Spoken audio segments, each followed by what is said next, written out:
We are Baltimore. We are Arizona.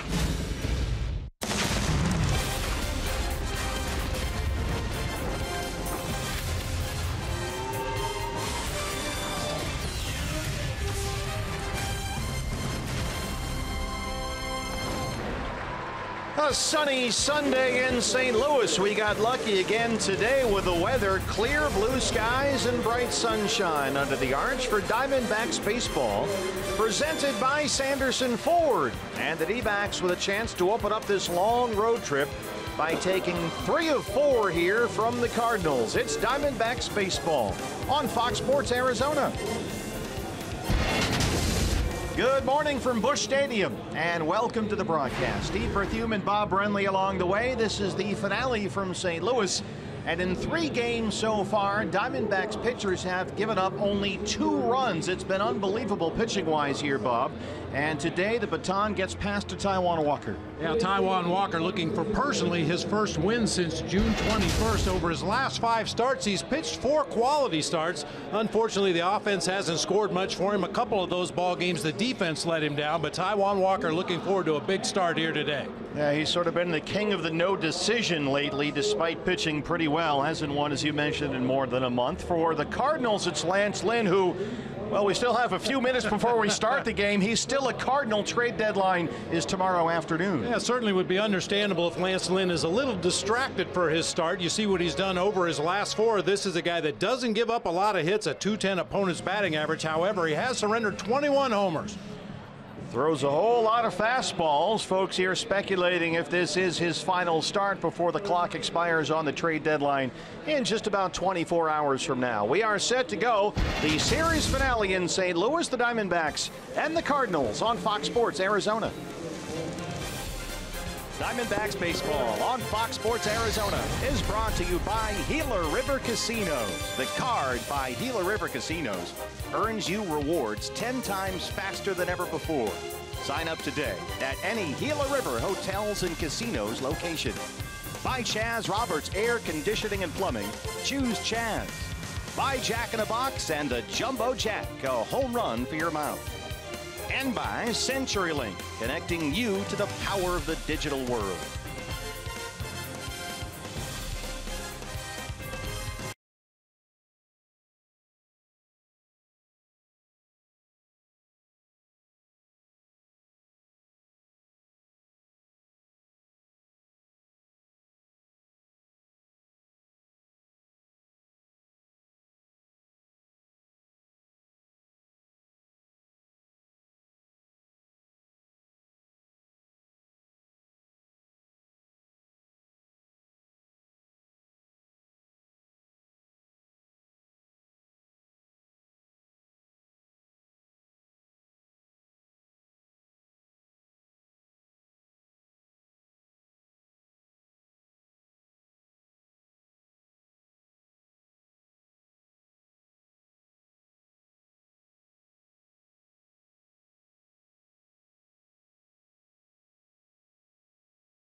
Fox Sports Arizona is brought to you by your Valley Honda dealers, where you get more standard features for less money.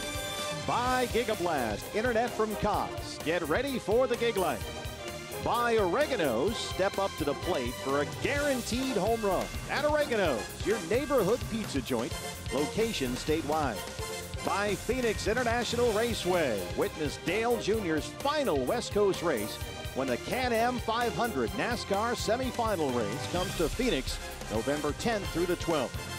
And by State Farm, here to make life go right. Talk to an agent today or call 1-800-STATE-FARM.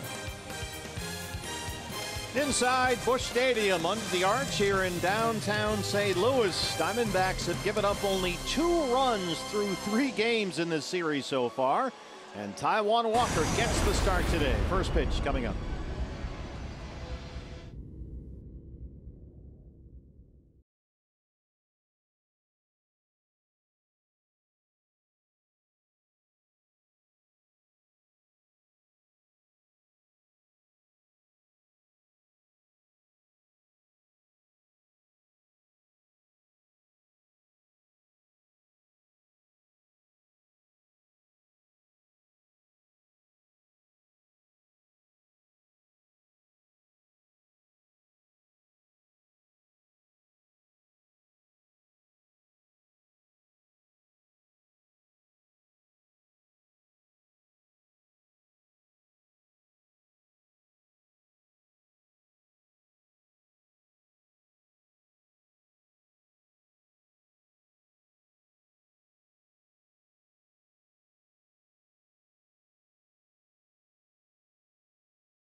Down at field level inside the Arizona Diamondbacks dugout. In fact, I'm Todd Walsh, and as we told you yesterday, Robbie Ray remains with the team as he continues to move past the concussion that he suffered on Game 2 of this series in the second inning. Line drive off his head, as you know. And earlier today, we had a chance for the first time to talk to Robbie Ray, and I asked him what he remembered about that moment. I mean, I remember the whole thing. I remember the pitch. I remember seeing it come back at me and just trying to get my face out of the way. That was the main thing. I didn't want it to hit me in the front of the face. So, and I remember hitting the ground, and I mean, I remember the whole thing. So, Looked like maybe the waving to the crowd was also waving to family back home. Was that part of that? Yeah, I mean, I just wanted everybody to know that I was okay. I felt fine. Obviously, I was bleeding a lot, so I just wanted everybody to know that I was fine. There was a picture that we've seen a lot of out on the internet of you and Voit right there in that moment. Do you remember what he said? Yeah, he was just saying, hey, hope you have, hope you feel better. Hope you have a speedy recovery. You never like to see this happen. And I just told him, hey, man, it's baseball. This stuff happens. Guys get hit. It just happened to me this time. When did your wife get here? She got the last flight in to St. Louis, and so she got here late that night. With concussions, it's always obviously the morning after and then every day removed. So what has it been like for you? It's been fine. Honestly, I feel like I'm pretty thankful, pretty blessed to be here right now and feeling the way I do. You know, it hit me in a spot where there's pretty much nothing there except for a skull. So no fracture, no bleeding, just kind of slow right now. Things are moving a little slower than normal, and that's really it. You know, I haven't had a whole lot of symptoms or anything. Just been sleeping a whole lot. 18 hours, in fact, he slept yesterday. If you've ever experienced a concussion, you certainly know the drill. But he will remain with the team on this road trip. Torey Lovullo setting his rotation for Chicago at Patrick Corbin, Zach Godley, and Zach Greinke. He has said, yeah, sure, Robbie is potentially a candidate to take his next start, but no way are they even going to ponder that at this particular moment in time. But frankly, it was just so good to see him and to chat with him. I'm sure the teammates of his feel the same. We'll take a short break. When we come back, up to the booth we go. The call of this one, it's Arizona and St. Louis from Busch Stadium, and it's next.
Certainly heavenly weather, a St. Louis special. Very comfortable, not a cloud in the sky, 82 degrees. It's Diamondbacks baseball on this sunny Sunday, presented by Sanderson Ford. And anytime you can come in here and maybe take 3 of 4 at Busch Stadium, that's a very good thing. Here's the lineup, brought to you by your Valley Chevy dealers. David Peralta once again will lead it off out in left field. Chris Owings moves up to the 2 spot and will play second base today. Jake Lamb over at third. Paul Goldschmidt at first base. J.D. Martinez red hot with the home run bat. He'll be out in right field. Ketel Marte pretty hot with the home run bat himself. Will be at shortstop today. Chris Iannetta catching. Gregor Blanco in center field, and right-hander Taijuan Walker on the mound. Lance Lynn, the big right-hander, is your Ram truck starting pitcher for St. Louis. He becomes a free agent after this season. A lot of speculation that he would have been traded by now. The deadline is set for tomorrow, but here he is. And he's pitched very well as of late. A total of just 2 runs allowed in his last 4 starts. Yeah, he's been really good over his last 4. And the last one was against the Colorado Rockies. He held them to 1 run on 3 hits over 6 innings. He throws a lot of fastballs. He'll cut it, he'll sink it, he'll throw a 4-seamer. He's a horse. Nationwide Vision Centers gives us a look at the Cardinals defense. Harrison Bader once again in center field, flanked by Jose Martinez in left, Randall Grichuk in right, Jed Jerko, Paul DeYoung, Colton Wong, and Matt Carpenter third to first across the infield. Veteran Yadier Molina once again behind the plate and hasn't made a trip to the mound yet. He'll be catching pitches from right-hander Lance Lynn. DJ Rayburn back there for the balls and strikes. The crew chief Sam Holbrook at first base. Greg Gibson at second, and Jim Wolf is at third. Peralta jumps on the first pitch and flies out to Martinez. One pitch, one out. BB time for your Valley Honda dealers. Key to the game. Well, you'd like to run up an early pitch count on Lance Lynn. The Cardinals used 4 relievers in game 1 of this series, 3 in game 2, 6 yesterday. So if you can chase Lance Lynn out of this game early, run that pitch count up, you got a real good chance of getting into a vulnerable bullpen. Speaking of chasing people out of the game, we showed you quickly the umpires. DJ Rayburn has the plate today as Chris Owings is in there. Rayburn is the umpire who a month ago against these Cardinals at Chase Field ejected both Torey Lovello and Jeff Mathis. Chris Iannetta catching for the Diamondbacks today, but it looked like at the exchange of the lineup cards, Torey went out there himself, which you don't usually see in a series finale, the manager going out there, and it looks like he had some fences to mend with the plate umpire. Well, that's probably a good idea. I mean, most umpires are really good about letting things go, and we know Torey's very good about letting things go and moving forward, so hopefully that's all in the past and done with. Everybody's buddies here today on a very beautiful day in St. Louis, Missouri. Chris Owings, 2 balls and 1 strike against Lance Lynn. CO doubled Friday night here, his only hit in the series. He's hitting .269 on the year. He's got 12 homers.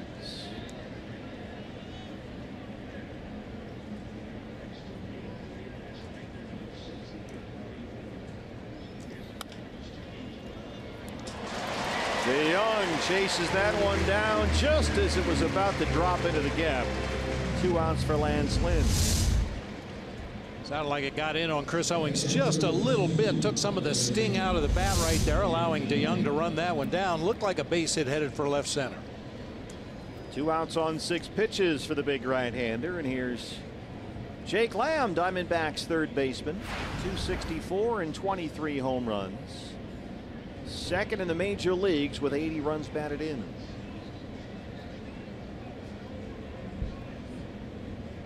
He's 0 for 6 in the series. He's been hit by a pitch and walked 3 times. So Jake right now, even though he's getting on base, the plate discipline has been outstanding lately. He is in an 0 for 17 stretch up there right now. Hitless in his last 7 games. DeYoung one more time. He's not going to get that one as Jake Lamb drops it into left center, a 2-out single. So much for that.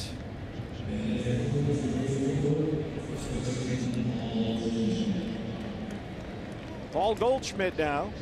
Goldie in the cleanup spot, 320 and 22 home runs. Got number 22 last night in the 4th inning. Second in the majors at OPS.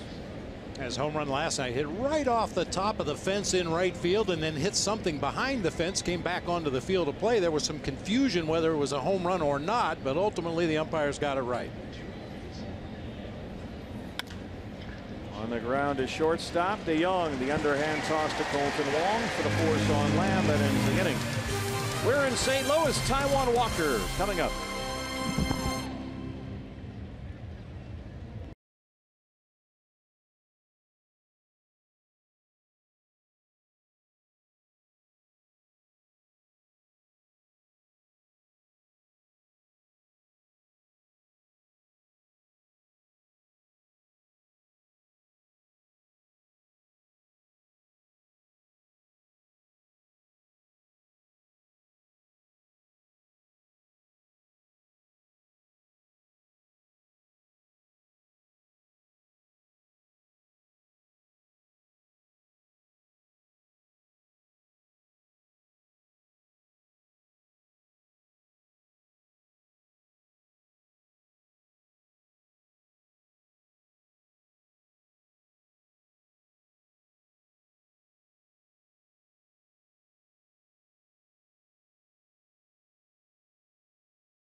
Set to catch your Ram truck starter for the Diamondbacks. Matt Carpenter set to lead it off for the Cardinals. Here is a look at big Taijuan Walker, 6-4, a 3.47 ERA. And he's had kind of a funny month. He's only got one loss in his last 5 starts, but he hasn't won since June 21st. Yeah, the no decisions we mentioned in the open of the show, 4 of the 5 have been quality starts. The defense let him down in a couple of those games, the offense in a couple other ones. Taijuan Walker's been throwing the ball extremely well, just not getting the desired result.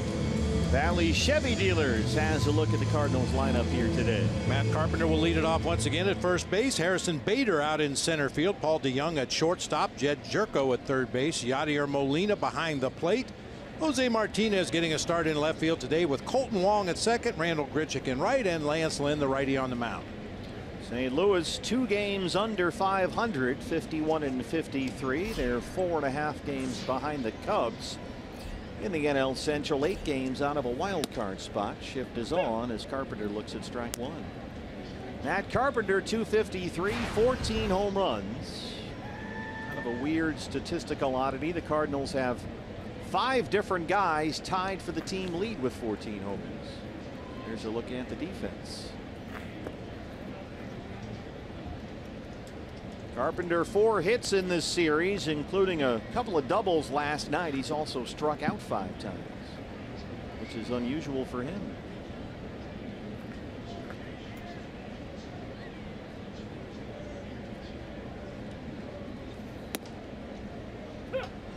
Fastball's a strike, and it's 1-2.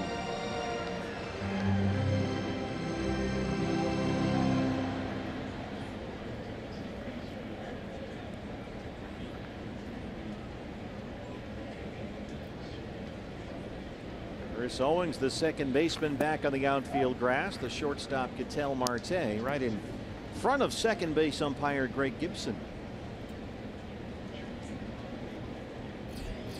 The rookie Harrison Bader batting in the 2-hole today. Missed upstairs, and it's full 3-2. This is kind of what Matt Carpenter does. He's 4th in the major leagues in walks. Leads the Cardinals in runs scored. Walker strikes him out, just blew him away with a fastball. 1 down. Here's a look at the Diamondbacks defense. It's brought to you by Nationwide Vision Center. Gregor Blanco filling in for A.J. Pollock in center field. Day game after a night game. He'll be flanked by David Peralta in left.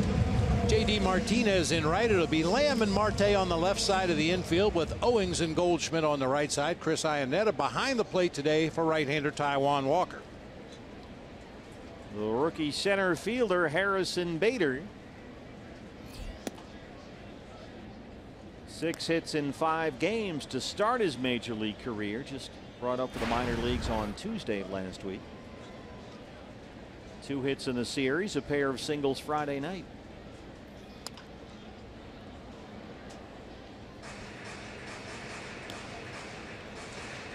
D-backs feel like Taijuan Walker is a really good matchup today versus this St. Louis lineup. This is a group of Cardinals hitters who will chase pitches outside the strike zone, especially early in count. So there is some chase there, and they're hoping Taijuan can take advantage of that, working north and south around the strike zone, elevating that fastball like he did against Matt Carpenter. Now that was his strong point throughout spring training in the early part of the season. That 4-seam fastball just above the top of the strike zone looked so tempting. Very tough to catch up to, however. Powers that one in there at 94, and it's 2-2. Yeah, Torrey was telling us before the game today they keep talking with Taijuan about working north and south around the hitting area as opposed to east and west. He's best when he works up and down.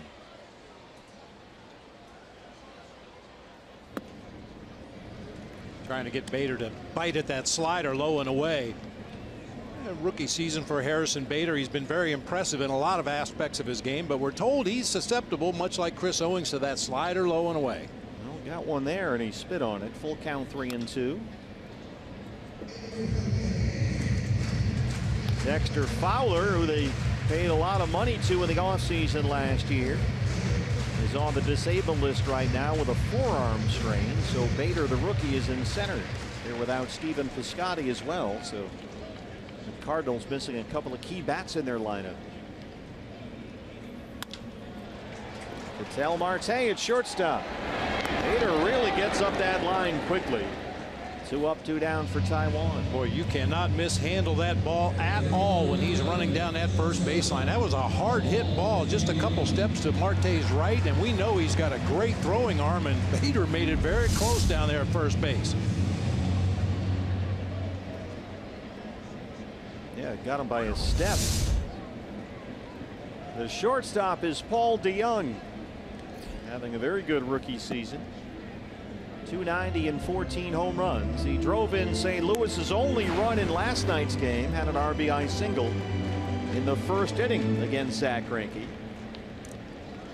He was the third batter of the ball game, and it was 1-0 Cardinals. St. Louis didn't get another hit until Grichuk's double in the 5th, as Greinke, after that DeJong RBI knock, retired 12 in a row. He was just outstanding last night. Taiwan behind 2-0. Make it 3 balls and no strikes. DeJong, a guy, when this series started, we talked about the fact he only had 4 walks the entire year. He's actually drawn 2 base on balls in this series. It is amazing. Nearly 200 plate appearances to start his career. Yeah. And he has now walked 7 times. 3 in this series. That'll bring up Jed Jerko. Sorry, Bob. I was going to say Taiwan has gone to 3 ball counts now on the first 3 batters. Yeah, I was going to say for DeJong, you know, the advance report, I'm sure, said, hey, this guy will swing at everything. Go, you know, don't throw him a strike. And he's turned it around in this series, at least as far as he's concerned, drawing 3 base on balls in 1 series. Jerko, the cleanup man, leads the Cardinals in both hits and RBI. 283 and 14 homers. Sat out the series opener, had 3 hits Friday, and then was 0 for 4 last night.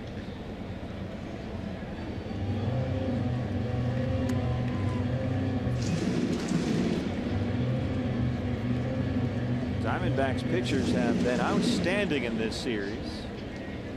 Given up a total of only 2 runs in 3 games, and one of those runs was unearned.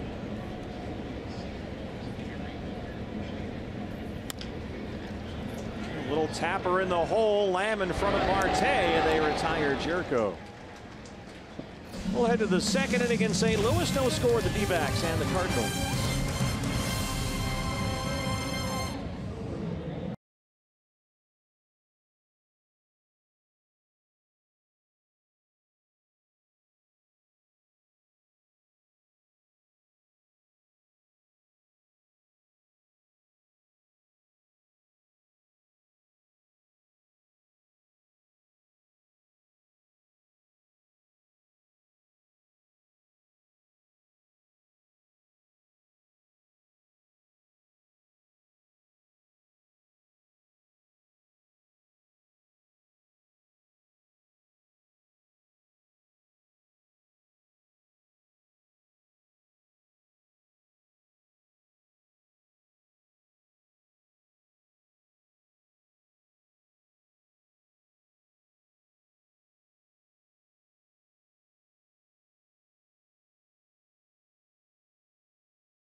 5 home runs, 12 RBIs in his first 8 games with the Diamondbacks. Our State Farm winning combo. First Diamondback ever to hit 5 homers in his first 6 hits with the ball club. And he'll lead off the second against Lance Lynn. J.D. Martinez hitting .207, but has an OPS near 1,000. That's pretty hard to do. Another home run for J.D. last night. Had a grand slam here Thursday. He and Goldie went back-to-back in the 4th inning last night. 293 between Detroit and Arizona. 21 home runs.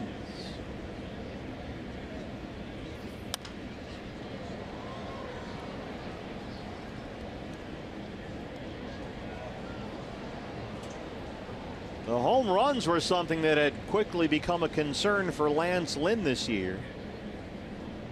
He's already given up 21 homers, a career high, but he's been better lately. Just 3 home runs allowed in his last 6 starts. So that was a very disturbing trend that he seems to have corrected, at least lately. Throw as many fastballs as this guy does. Occasionally guys are going to turn on one.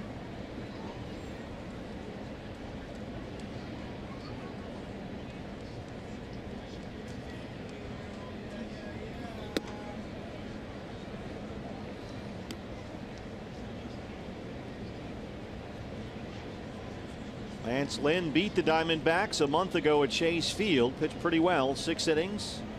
Gave up just 3 runs on 4 hits. Had 7 strikeouts. J.D. Martinez, right field corner for Grichuk. And it's off the wall in foul territory. With Lance Lynn headed for free agency this winter, a prime target for postseason contending teams looking for a 2-month rental. The Astros, the latest team to be rumored to have shown interest. The Yankees, Dodgers, and Royals have been other teams rumored as possible destinations. The Yankees just acquired Jaime Garcia from the Minnesota Twins, who had just picked up Garcia from Atlanta. But here's Lynn, still wearing Cardinal red. Says he believes he's not going anywhere.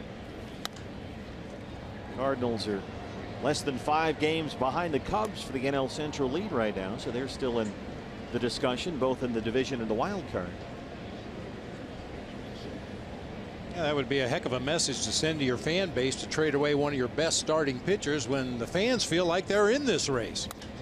Well, the numbers certainly say they are, and you figure they're going to get Fowler and Piscotty back eventually pretty soon. There's no reason with 2 months to go that Mike Matheny's ball club can't figure it out and make a run here. Only 4.5 out in the Central, 8 out in the wild card. It's a little too soon to give up with those numbers. Fastball in, good take there by J.D. That's full 3-2.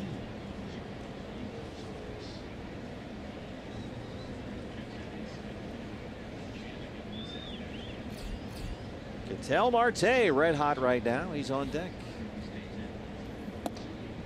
Another fastball in. Martinez works a leadoff walk. A good first at bat of the ball game for J.D. right there. He got to see pretty much everything Lance Lynn throws. Fouled off a couple, had some vicious cuts at pitches that he fouled off, and ultimately takes the base on balls to lead it off. The switch hitter, Ketel Marte, 241 now with 4 homers. He singled in his start at shortstop Thursday. Had a base hit in his only at bat Friday. Then last night, walked twice and hit a 2-run homer. This was Ketel Marte in the 8th inning. Yeah, this is the one that counted. A line drive home run right down the left field line, but I'm sure Ketel Marte was talking more about the foul ball home run he hit later in the game over the foul pole down the left field line, just on the wrong side. We've seen him hit long home runs this year from both sides of the plate, Ketel Marte. He's now hit safely in 4 straight games and 7 of his last 9. Lance Lynn having trouble throwing strikes. He's behind 2-0 suddenly. Didn't have any trouble in the first inning. A 9-pitch first inning as Peralta and Goldie both had 1 pitch outs. He threw 9 pitches to Martinez to start this inning. Marte trying to drop that into right center. It gets by Bader and rolls to the wall. JD Martinez flying around third. And he's going to put the brakes on at the last minute as the Cardinals do a good job of getting that ball back in there. It's a double for Ketel Marte. So make it a 5-game hitting streak. Tony Perez-Chica was waving Martinez home, but suddenly stopped him. Well, Tony was waving him home in the event of a bad cutoff relay right here by the Cardinals. Bader got a nice bounce off the wall, got it back in quickly to the cutoff man, Colton Wong. That's when Tony Perez-Chica threw up the stop sign. He wanted Martinez to run hard through the bag, and when he saw that the relay was going to be successful, he threw up the stop sign. So Martinez is at third, Marte at second, nobody out. And the batter is Chris Iannetta, the catcher. Boy, I tell you what, Bader does a good job getting the balls in the gaps. Even when they land in for hits, we saw him make a key play like that in a game the other night where he saved a run. That was Friday. Well, that speed definitely plays in center field. He covers a ton of ground. All one to Chris Iannetta. He had a base hit in his start behind the plate Thursday here. Drive that one right at Bader in center. Martinez coming in. The throw is over everybody. Marte will get third base here. And it's 1-0 Diamondbacks. Well, we just went from a really good relay throw to a terrible play there. I think it was a good decision to go to third base on this play, but he airmailed it. Sure did. The launch angle was just a little too high that time on that throw. Too much spin rate. I have to ask Mike Farron about that. So the infield comes in for the Cardinals with a run in. Marte, very good speed at third. One out, and the batter is Gregor Blanco.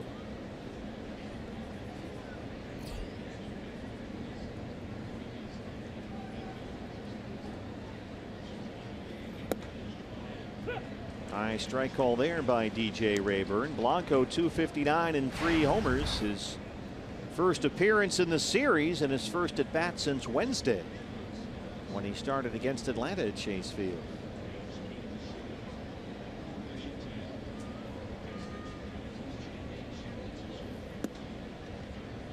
The error on Bader allowing Marte into third, so that's E8 there.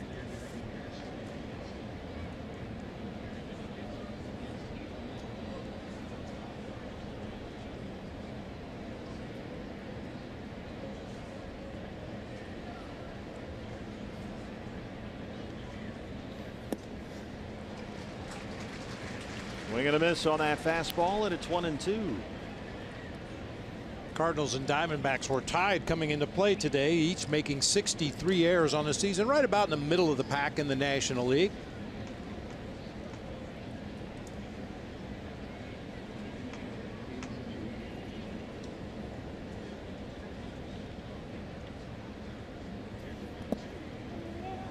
Molina keeps that ball in front. It's 2 balls and 2 strikes on Blanco. The pitcher Taijuan Walker on deck, trying to get Marte home from third here with 1 out.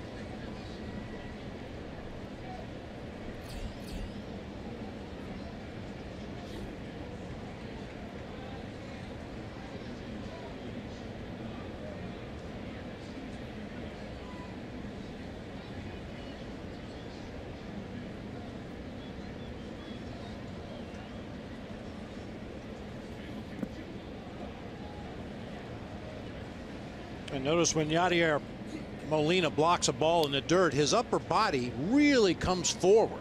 So when the ball hits the ground and then hits his chest protector, it usually drops straight down in front of him.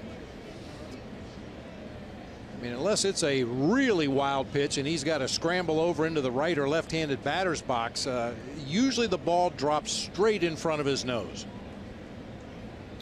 Well, that's how you win 8 Gold Gloves all in a row. Couldn't get Blanco to bite. Second walk of the inning issued by Lance Lynn. And here's Taijuan Walker.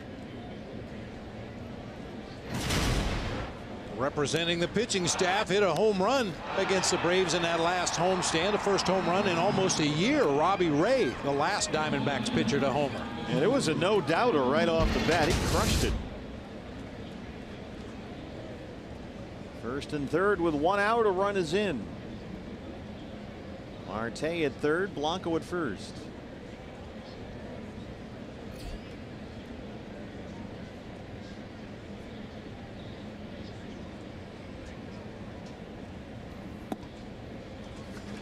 Trying to go deep again. It's got the bug.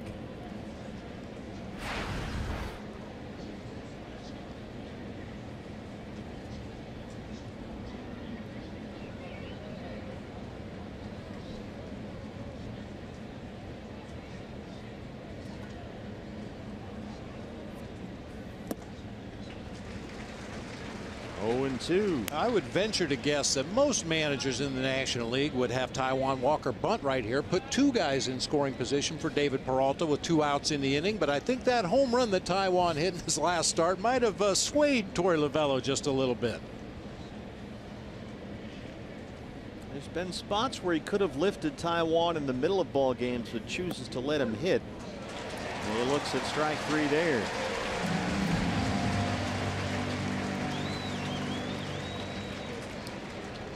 First strikeout for Lance Lynn.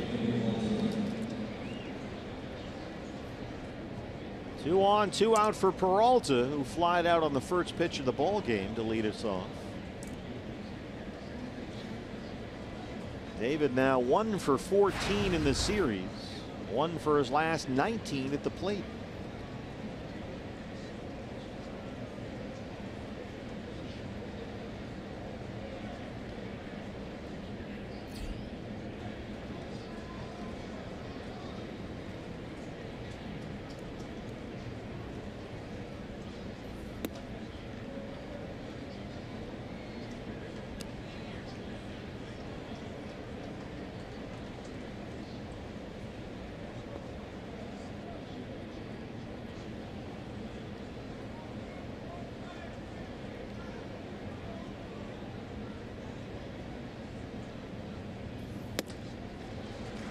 Swings through a fastball, and it's 1-1. All the trade deadline speculation doesn't seem to have affected Lance Lynn to this point. He's been pitching pretty well as the deadline has approached. In each of his last 2 starts against the Mets and Rockies, he's allowed just 1 run on 3 hits in 6 innings. Lance Lynn has lost only once in his last 6 starts, and over that span, he's pitched to a 1.72 ERA. He's been really good lately.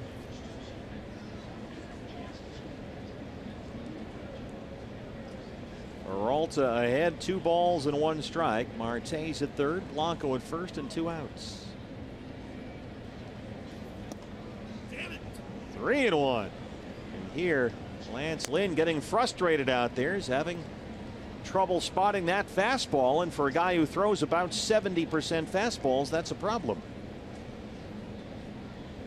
He's already walked 2 in the inning.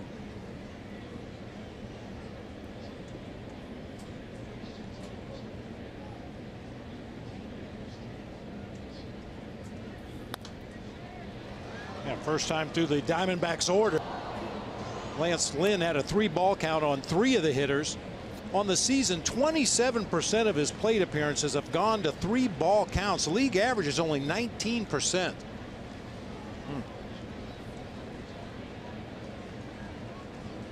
Well, you would think a guy that relied so heavily on a fastball, a pitch that you assume he can throw for strikes more often than anything else, wouldn't have numbers like that in 3-ball counts. Carpenter playing behind the runner, Blanco at first. 2 outs, 3 balls, 2 strikes. Here it is. There goes Blanco, and it's ball 4. The bases are loaded for Chris Owings. 3 walks in the inning from Lance Lynn.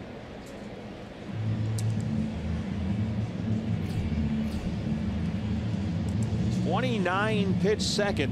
What did he throw? 7 pitches in the first? 9 in the first. 9 in the first. And then 9 to J.D. Martinez to start this second inning.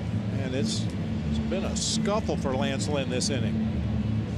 Well, we've seen the Diamondbacks scuffle at times in these situations over the last several weeks. It was a big problem Friday when they lost 1-0 but stranded 2 runners in the 6th, 7th, and 8th inning. You'd like to put up more than 1 right here. Bases loaded, 2 outs, and the hitter is Chris Owings. CO lined out to shortstop his first time up. Torey Lovullo put Chris second in his lineup today. Felt like it would be a good matchup for CO, who's a good fastball hitter, and Lance Lynn is a guy who throws, as we said a moment ago, a lot of fastballs. That's ruled a foul ball. Chris shaking his hand a little bit there. Let's see. Oh my. Ouch. Here comes Torey Lovullo. Ryan DePanfilo running out there as well. Torey's going to check in with DJ Rayburn. Now remember, it was Rayburn who ejected Torey a month ago at Chase Field. You can challenge hit by pitch. There was no indication at all from Rayburn initially. Then he signaled foul ball, and the Diamondbacks will challenge as they take a look at CO's hand. Hit by pitch is subject to review.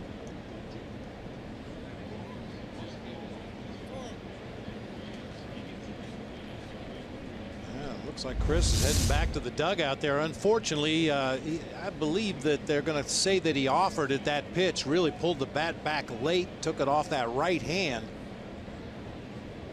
If he offers, it's a strike, even if it hits you.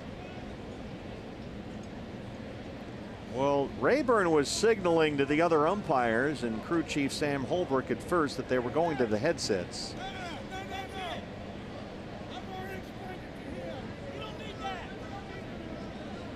You can hear Sam Holbrook telling Torey, I'm not going to review it, and I've already explained to you why.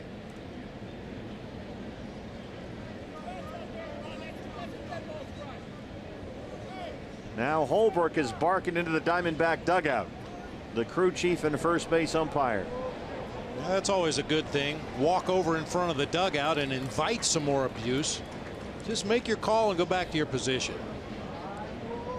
Well, I think Torey, as he was walking away, started to resume the argument, and you could hear even from up here Sam Holbrook saying, no, no, no, I've already explained why. So they will not review that, because apparently they feel that Chris Owings offered at the pitch, which means it's a strike even if it hits him. And so Chris is going to have to come out of the game, and Daniel Descalso will pick up the at bat with the bases loaded and 2 outs and an 0-1 count on the hitter. And Owings is out of the ball game.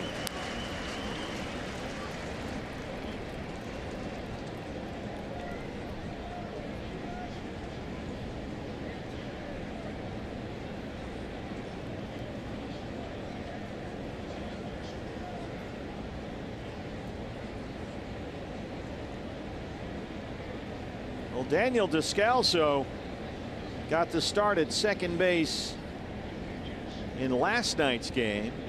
He walked in the 8th inning. Went 0 for 4. He's got a couple of hits in the series, 244 on the year. So he really comes up in a tough spot here. Obviously wasn't preparing for a pinch hit appearance, hitting in the cage underneath, anything like that. He's just got to get in there and hit with 2 outs and the bases loaded.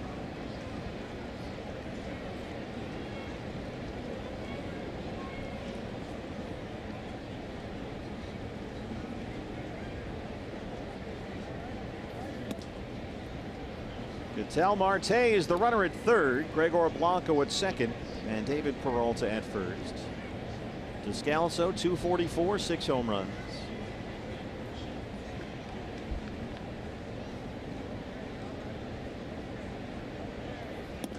It's the 4th time in this series the Diamondbacks have had the bases loaded. Of course, J.D. Martinez hit a grand slam in one of those.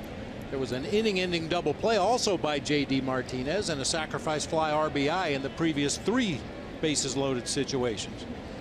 Well, Lynn has thrown 2 pitches to Descalso, both of them balls. Here's the 2-1. 2-2.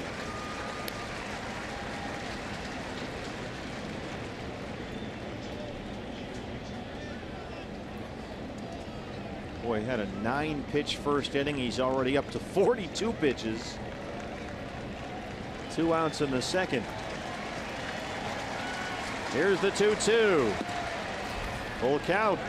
Keep in mind, he's already walked 3 batters in this inning, Lance Lynn. A break for the Diamondbacks there, going to a full count with 2 outs in the inning, bases loaded. Everybody's going to be on the move as this pitch is delivered. So here we go. 2 outs, bases full, 3-2 to Daniel Descalso.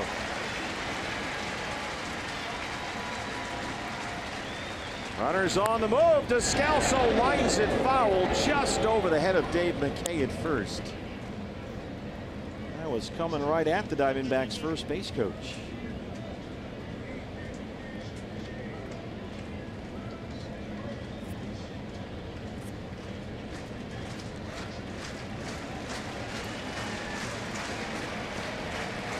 Another big crowd here today on a beautiful sunny Sunday in St. Louis. One more time on 3-2.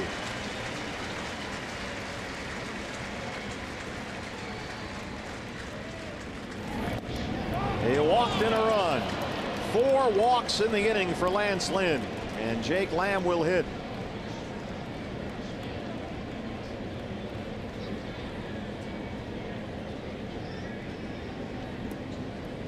He's walked 3 of the last 4 he's faced.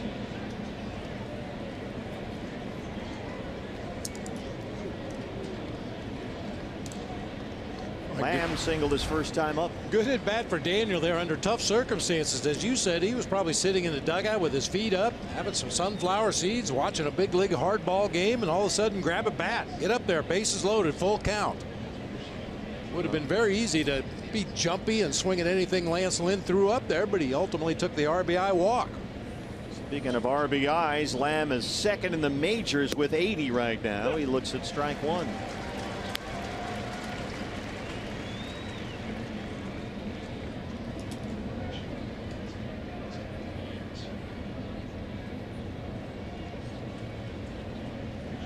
Something in the gap right here puts up a big crooked number.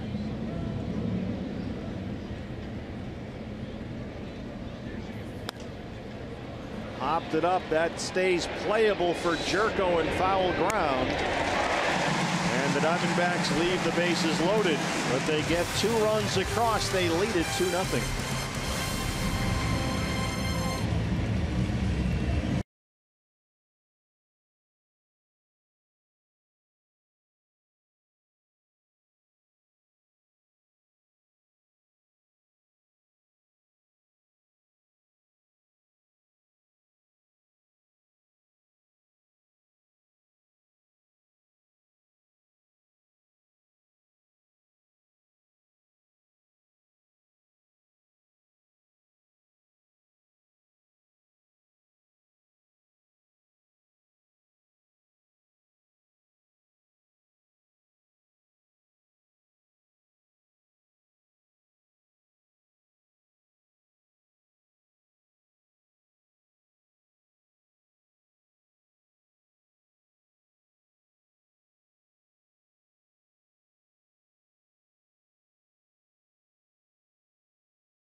By Lance Lynn and one throwing error. The Diamondbacks get 2 runs across in the second. Taijuan Walker a 2-0 lead. It's the Coors Light cold hard facts. The Diamondbacks so far have worked, well, now 28 innings in this series, giving up 1 earned run.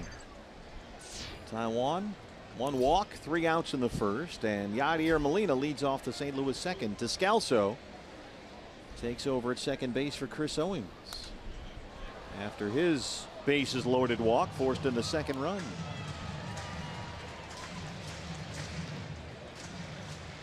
'27 is correct, of course. They didn't have a bottom of the 9th inning on Friday. Molina 269, 10 homers, 0 for 7 in the series. He struck out in his first 2 at bats last night. He was up there swinging at everything. Still aggressive. It's 2-2.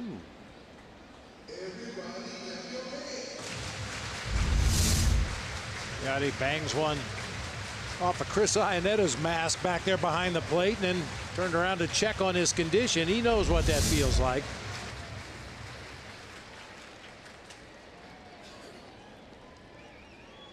And so Yadi's going to step way out of the box and wait for Chris to tell him I'm okay before he gets back in there. It's a professional courtesy. It's a brotherhood, isn't it? It is.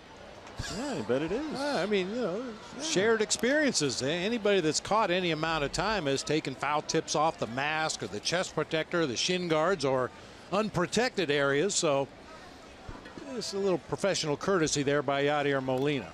Oh, another one. I think he's doing it on purpose. Well, he's not being very courteous. Chris is back there laughing about it. Oof. You know, before all the concussion protocol and all this, which is a huge step in the right direction for Major League Baseball, guys didn't used to bat an eye getting hit in the mask with a foul tip. You just get another ball and keep playing. Sometimes your eyes would be crossed for a couple of pitches, but, you know, it wasn't as much of a concern. Mike Matheny's career probably ended too soon because of a concussion. Molina again just up there chasing pitches. Very aggressive swinger. Second strikeout for Taijuan. Boy, he just blew that one right by him. I mean, Yadi's always looking to go to the opposite field with 2 strikes, but he wasn't close that time. The left fielder today for Mike Matheny is big Jose Martinez. 280 and 6 home runs. Grounded out as a pinch hitter in Thursday's opener, just his 22nd start of the year. Tommy Pham gets the day off today, so Martinez is in left. And he's got a big strike zone up there. You want to work north and south of the strike zone. It's tough with this guy. He's 6'6". I'm not sure you can elevate a fastball on a guy that's 6'6".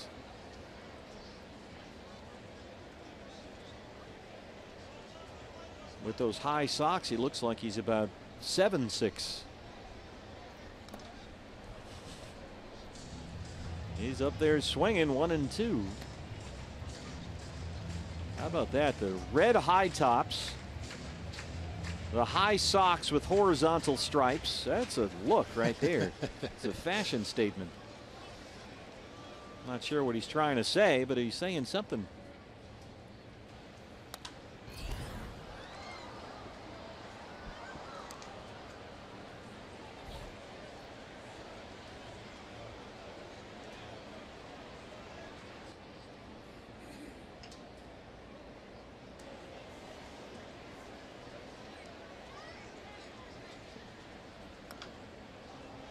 He's just getting a piece of this and that up there. Martinez is one of these guys who went through independent ball. It's been a long road for him. He's 29 years old and didn't break into the big leagues until last year. Played with the Rockford Aviators in the Frontier League for a while. That's where the Cardinals found him. Finally made it to the big leagues for the first time last September. He's having a nice season for Mike Matheny in limited playing time. Batting .280 as a pinch hitter. He's 8 for 17 with 2 home runs.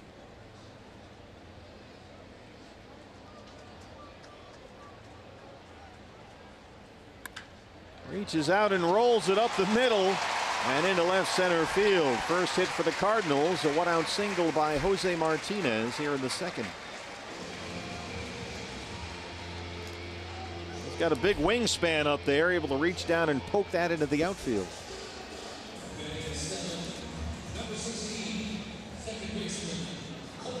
Well, you go from Martinez, who's 6'6", to Colton Wong, who's 5'9". The second baseman, 286 in a homer. 0 for 8 in the series so far.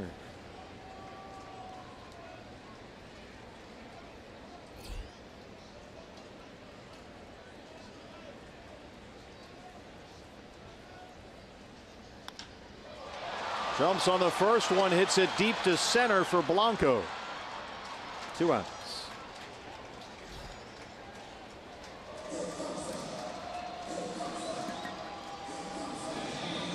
Randall Grichuk. Cardinals right fielder, 2 hits in this series. Doubled lead off the 5th inning last night, 236 and 13 homers. Martinez at first with 2 outs.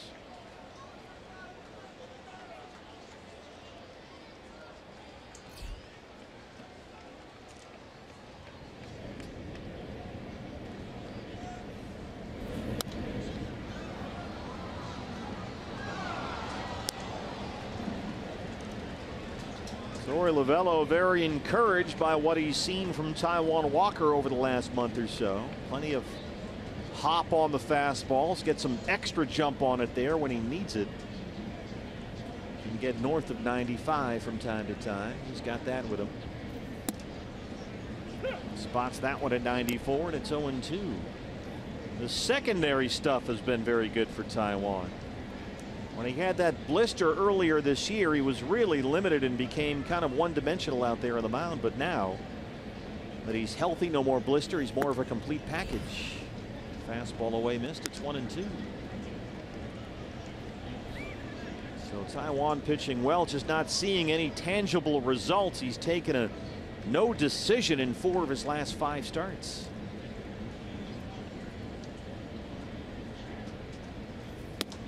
That's right there at 96. 3 strikeouts for Taijuan Walker. He's got a 2-0 lead.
Diamondbacks have a 2-0 lead as we start the top of the 3rd.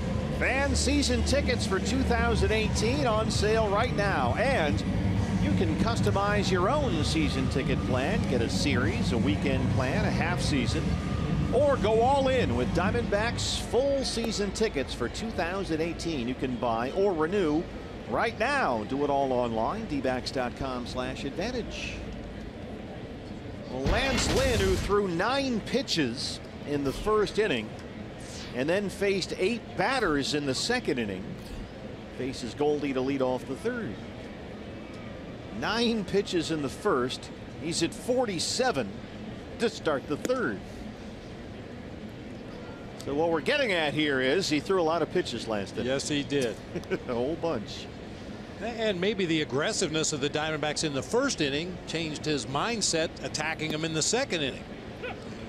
2 1-pitch outs, Peralta and Goldie in that first on his way to 9 pitches. He probably figured, man, these guys are aggressive. They're hacking. So he started scooting it out off the corner a little bit. The Diamondbacks instead took it for called balls. Lynn walked 4 D-backs in that second inning. He's behind on Goldie 2-1. Goldie now with a 6-game hitting streak. He's got 10 hits in his last 19 at bats. Center field for Bader, who broke over toward right center. He was going the wrong way for a while there. That sliced toward left center field, but it's out number 1. Hey, fans, a D-backs home run today means a free jumbo jack tomorrow at participating Jack in the Box locations with the purchase of a large drink.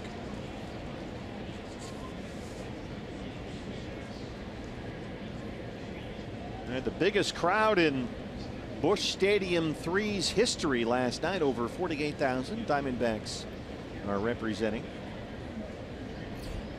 J.D. Martinez. Martinez walked and scored to lead off the second.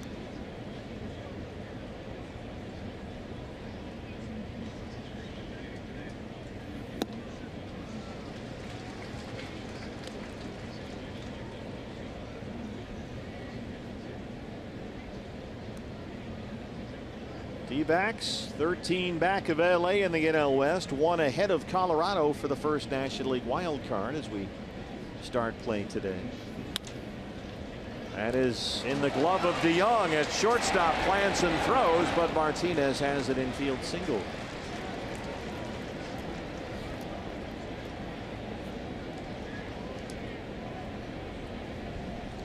Colorado's playing a split doubleheader at Washington today and tonight. They had a rainout to start that series, so Kyle Freeland and John Gray will pitch for the Rockies today at Nats Park. Right now, Colorado is leading the first game 7-4. Here's Ketel Marte. Dodgers play the Giants in the night game tonight. That's Madison Bumgarner against Hyunjin Ryu at Dodger Stadium.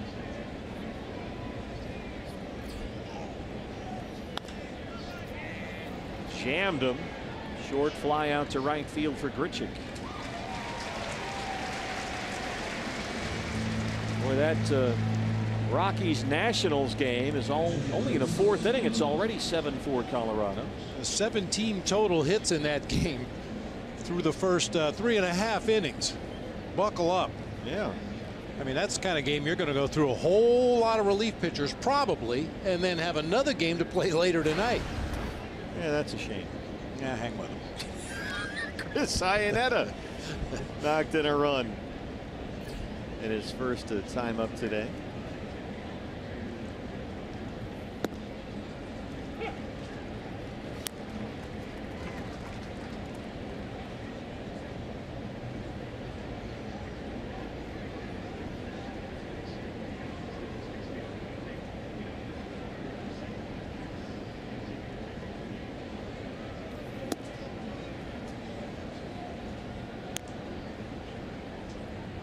Lance Lynn, the final year of his 3-year, $22 million contract. A free agent after this season. He missed all of last year coming off Tommy John surgery. That was back in November of 2015. But he has certainly proven himself to be healthy this year. He's a horse, big right-hander. 3.21 ERA, that is 6th best in the National League. He's top 20 in the league in strikeouts. 6'5", 280 pounds, Lance Lynn. Got a couple big boys on the mound today. Taijuan Walker, 6'4", 235.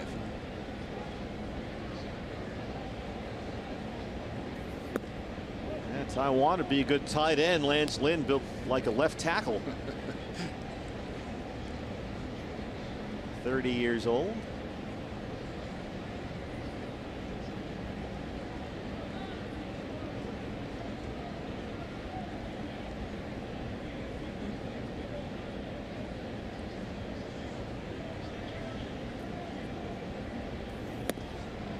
Swing and a miss on the 2-2 when Lynn strands the one-out single. Diamondbacks in St. Louis lead it 2-0.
St. Louis wearing a Cubs shirt.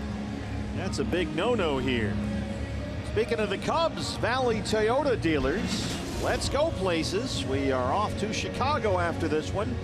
Day off along Lake Michigan tomorrow, and then a 3-game set against the Cubs at Wrigley Field starts Tuesday. You have night games Tuesday and Wednesday. Getaway day game Thursday afternoon at Wrigley Field. Cubs right now leading the National League Central.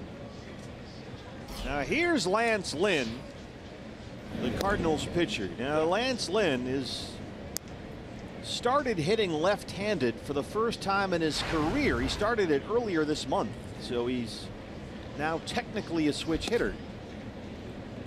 But for some reason, the guy's been in the league a whole bunch of years, but he suddenly decided just earlier this month to start batting left-handed. Who knew? That looks better on your baseball card. Switch hitter. Might want to go back to batting right-handed after that. Well, he tried that for a number of years, and he's not very good right-handed either. So 4 strikeouts for Taijuan. He makes short work of Lance Lynn to open up the Cardinal third. And here's the leadoff man, Matt Carpenter. Did you ever think about that? Trying that? Hey, maybe I'll just bat left-handed. No. Yeah. You didn't need to. Yeah, I did. Everybody does. I mean, to avoid that breaking ball, I can see why a lot of guys try to switch hit, but that's a very specialized skill. And good switch hitters, man, they make a ton of money. Well, why do they try and switch hit? They just stay away from that breaking ball. You know, as a right-handed hitter facing a right-handed pitcher, that slider's going to be dipping down low and away. If the guy happens to throw a curve ball, that's another pitch that kind of starts at the hitter, breaks over the plate, or starts over the plate and breaks off the plate. If you're the opposite hand hitter, every breaking ball is coming into you. You see a lot more fastballs as a switch hitter than you would if you were just a right-handed or a left-handed hitter. I saw a shot of Ketel Marte there, the shortstop who switch hits for the Diamondbacks. He's on the first base side of second with the shift on against Matt Carpenter. Taiwan behind 3-1. Here's a look at the defensive alignment. Daniel Descalso out there at second after Chris Owings injured himself trying to bunt in the second inning. Had to come out of the ball game. No word on CO yet. Second walk of the ball game issued by Taiwan Walker.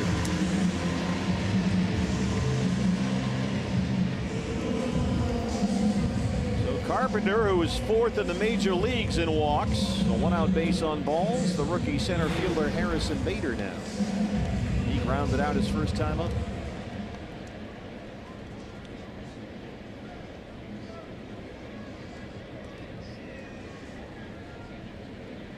If you're thinking double play here, Bader is really tough to double up, as we've seen this whole series long. He can really get up that line quickly.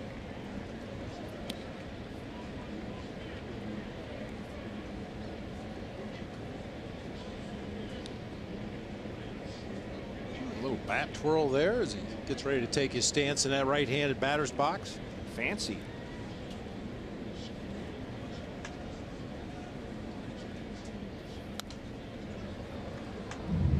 Bader hit over 300 in the Arizona Fall League last year, playing for Glendale. He was a Fall League All-Star last season, so some Valley baseball fans may have seen him last year. Steve Cobb and Paul Jensen, those guys getting set for another big Fall League season coming up in just about 2 months.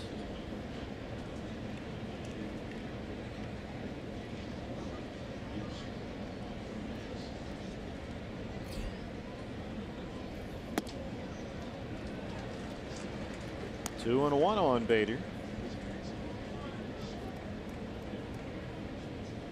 Bader, a third-round pick by the Cardinals out of Florida. That was only 2 years ago in the draft. He's a Florida Gator.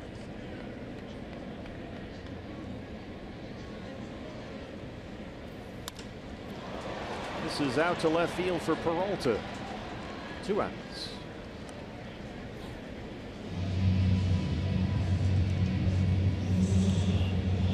Diamondbacks in this series have done a pretty good job with Paul DeJong.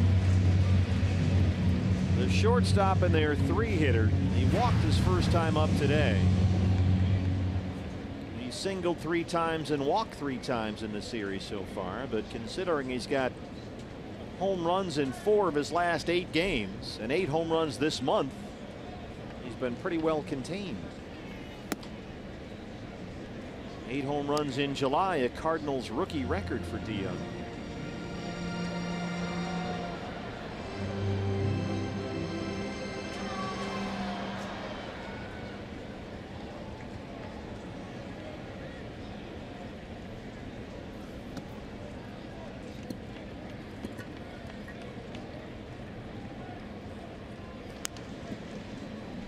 I guess DeJong has decided he's going to start walking. I mean, he's just about doubled his season walk total in this series. He walked his first time up, and now he's ahead 2-0. He's stopped chasing pitches outside the strike zone suddenly.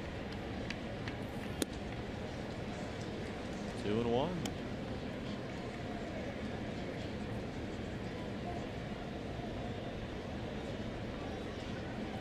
This is a guy who couldn't get a college baseball scholarship coming out of high school in Illinois.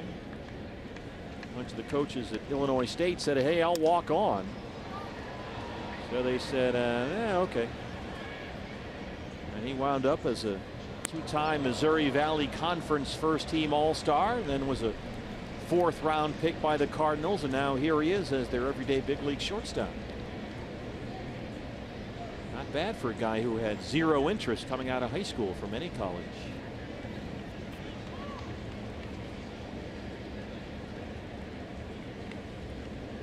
Two and two.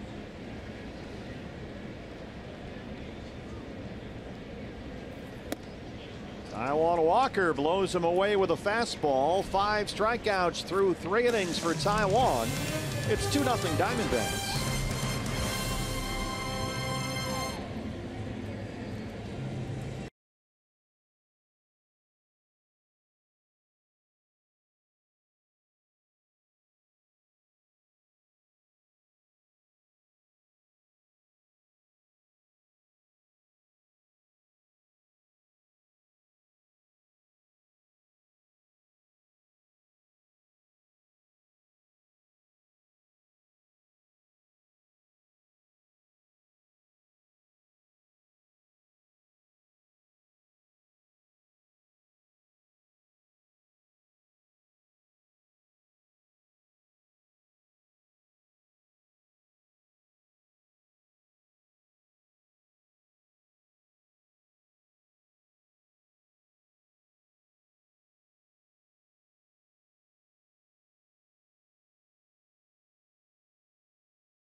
Jeff Mathis was arguing balls and strikes and was ejected by home plate umpire DJ Rayburn. Then, of course, that prompted Torey Lovullo to come out. Thought it was a quick hook. His first career ejection as an Arizona Diamondback manager.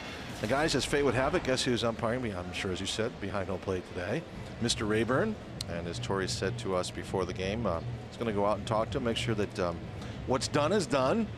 Let's turn the page. It's the bigger man. He's moved on. And you guys might recall that was the night that he reminded us all that he is Italian, and that from time to time. You know, it's funny because he told us the next day, because we all said, what'd you say to him? And he told us, and he said, ooh, no wonder you got ejected. Yeah. So probably should have been ejected from the next 2 or 3 games for what he said. It was funny, but he did have some massaging to do there. There's no question. Well, he said that, you know, from time to time when that happens, it's tough to stop that freight train. But Bob, I'm sure you've been in that spot. No. A couple of times. On. That seems uncharacteristic. It happens. But, you know, the whole thing was precipitated by a bad call. If anybody should have been ejected, it's DJ Rayburn. Come on now. It was a month ago. We've moved on. I haven't. You think? Blanco reaches out and squirts that one through the hole into left field. Gregor Blanco walking a single. Well, Bob, I'll tell you, last night, if you recall, Mathis also got ejected, by the way, yes, too. Yeah, yes. So it turned into a whole thing. Yes. But last night, you guys remember when Ketel Marte hit that ball 3,000 feet in the air that we had the review on down the left field line. The Diamondbacks bench erupted the second that ball left the bat. They thought it was out, and Greg Olson, the umpire down there at third base, kind of chuckled and yelled to the bench, "I got that one right."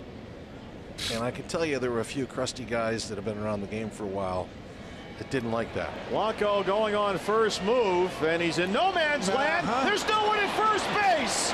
Oh, my goodness. That's not the baseball Cardinals fans are used to seeing. They had Blanco dead to rights, but nobody covered first. And Lance Lynn slow getting over there after the pickoff. You can see he's just standing on the mound. Yadier Molina just standing behind home plate observing. And Blanco able to get back to first base safely. Blanco spotted that right away and started digging back to that bag, and there was nobody there. Lance Lynn just had a brain cramp. So a break for the Diamondbacks. Jerko stays in at third. Walker will try and get one down. Blanco stays put. Now he breaks for second as Carpenter picks that one up in fair territory. So that worked out. Well, they got the out right there, but what a sloppy looking defensive attempt right there. That ball was going to roll into foul territory. Carpenter picked it up and made a tough play out of it, having to throw over Taijuan Walker to the second baseman, busting over there to cover the bag. Missed the tag. Puts himself into a position where he's got to throw right over the head of Taijuan Walker. Cardinals are fortunate to get an out there. That was almost certainly going to roll foul. I can't believe he picked it up. Peralta now. Blanco at second and one out.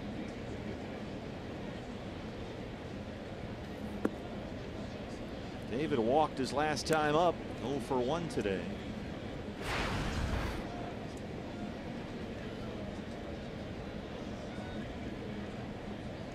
Yeah, Todd was mentioning Greg Gibson joking about that Ketel Marte near home run after he had homered the previous inning.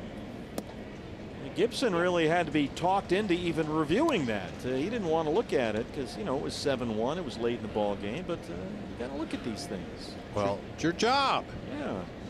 I think the tone that was in the dugout, Steve, if I could, they're taking that very seriously down there. They didn't like that general tone coming from the umpire late in that game, no matter what the score was. You know, look, if the umpires get verbally abused, then they should be able to eject guys, no question. But you know, and Bob brings this up all the time. Sometimes these guys go looking for it. Yep. They instigate or create a confrontational situation, and that never leads to good things.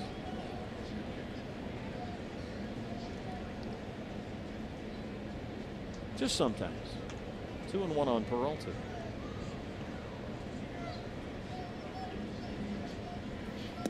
You go out there and say, hey, can you review that, please? And the guy goes, hey, it's 7-1. Well, I don't care. That's why we have replay. Yeah. All right. If you're going to be that way about it, we'll look at it. 3-1 to Peralta. David has his second base on balls of the ball game. That's the 5th walk through 3 1/3 for Lance Lynn, who's now at 70 pitches. Well, and once again, I come back to the fact that Lance Lynn throws almost exclusively fastballs. Now, he'll throw a cutter, a four-seamer, a sinker, so there's different looks to the fastballs, but this is not a guy that relies on off-speed pitches or breaking balls. And you would think the fastball is the one pitch you should be able to command the best. DESCALSO had to come in mid at bat for Chris Owings after CO on a bunt attempt appeared to injure either his finger or hand and had to come out of the ball game. One pitch into the at bat, DESCALSO finished it up and got an RBI, drawing a bases loaded walk. He should get a special award for that. He had to jump in there and get in on an 0-1 count, bases loaded, 2 outs. So here's his first complete at bat today. Diamondbacks, after the DESCALSO walk, left the bases loaded in the second. 2 on, 1 out here in the 4th. This is skied to second for Colton Wong. Infield fly rules in effect. 2 down.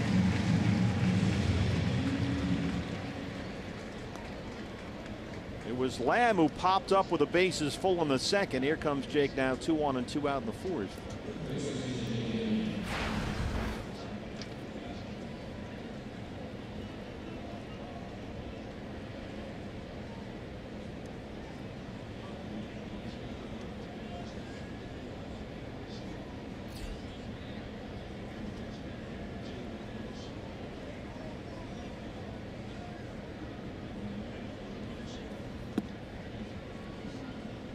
One and 0 on Jake. I know Jake doesn't think this way, but we do. Yeah, what? He's had 2 bases loaded opportunities to close ground between himself and Nolan Arenado, who leads the National League in RBIs going into play today. Cash him in. Lamb with 80 runs batted in, second in the majors. Rockies are in Washington playing the first game of a doubleheader today. They lead the Nationals 7-4. They're in the 5th. Colorado already with 7 runs on 10 hits.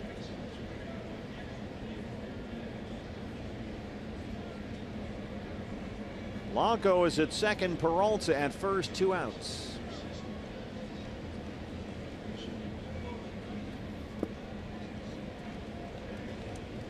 Boy, Jake just doesn't swing at bad pitches. He's walked 10 times in his last 7 games. Ahead, 2 balls and a strike here.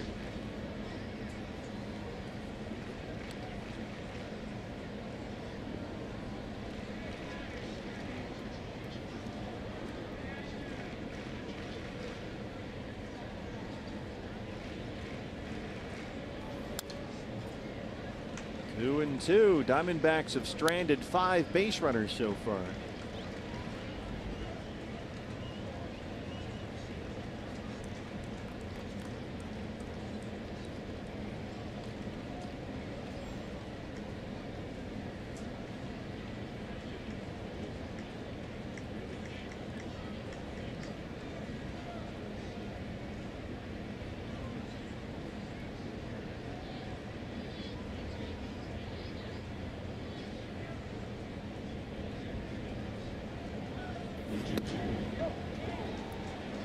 No, we didn't, Jim Wolf. Full count, 3 and 2.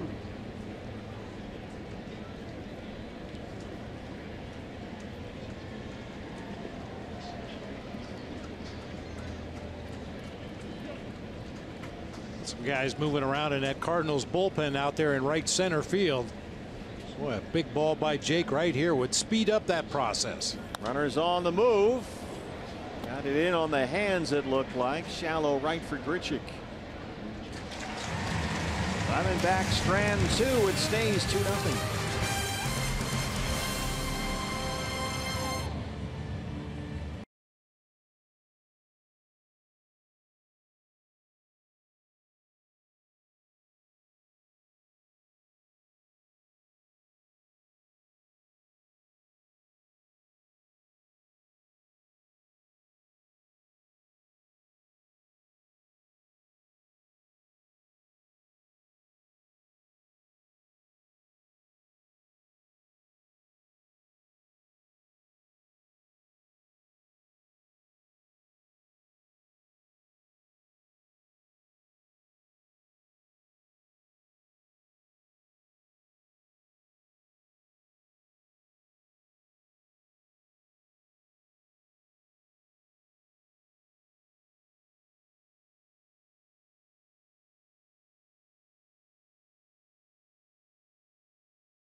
D-backs fans. If you can't watch the games on TV, stream them live on your mobile device.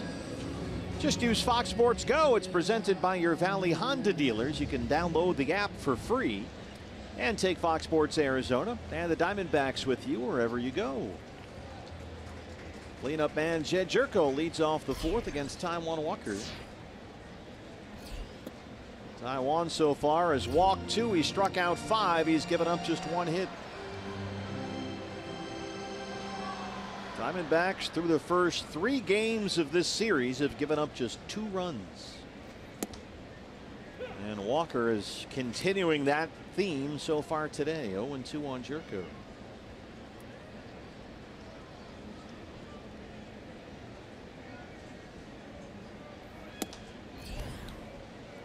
Just missed at 95 for DJ Rayburn. It's 1-2. Jerko grounded out his first time up. 3 hits in the series, all in Friday's game. Taijuan blows him away with a fastball. That's his 6th strikeout, 1 down in the 4th. That's the Taijuan Walker we saw early in the season. Get ahead in the count and then just go up the ladder. Scoot that fastball up a little higher on each successive pitch and got the swing and a miss from Jerko that time. That's exactly what Torrey was telling us before the game today. Taijuan, they very encouraged by that hop, that jump they see on his fastball lately. It's got that extra gear. Yadier Molina, strikeout victim his first time up.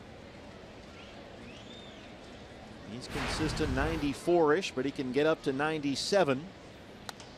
Right around there when he wants to. And the secondary stuff has been much improved.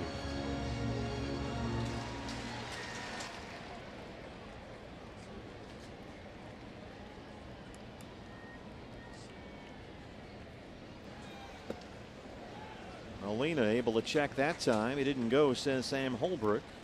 2 balls and 1 strike in the Cardinal catcher. Taijuan 2 runs on 3 hits in 6 innings in his last start. That was Tuesday against the Braves. And prior to that he was very good in Atlanta. 2 runs, 5 hits in 6. Both times though came away without a decision. He's taken a no decision in 4 of his last 5 starts. Broken bat off the tip of the glove of DESCALSO. The bat almost got Taijuan there.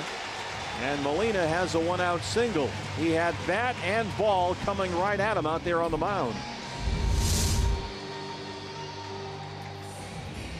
Ooh, right in on the hands of Yadier Molina. Just exploded that bat.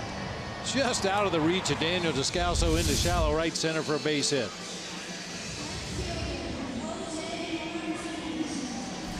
Jose Martinez has the other Cardinal hit.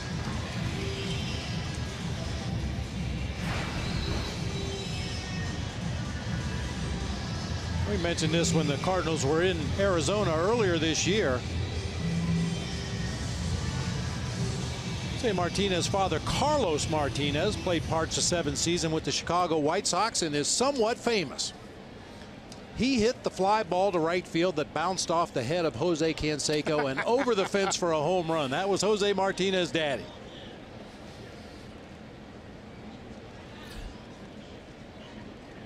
That just happened to Zach Bornstein of the Reno Aces the other day. There was a little delay there while they collected the baseball for Yadier Molina. He wanted the souvenir that tied him, I think, with Willie McGee for 12th. Yeah, tied him with Willie McGee for 12th in Cardinals history. Ionetta can't find it. Molina moves up.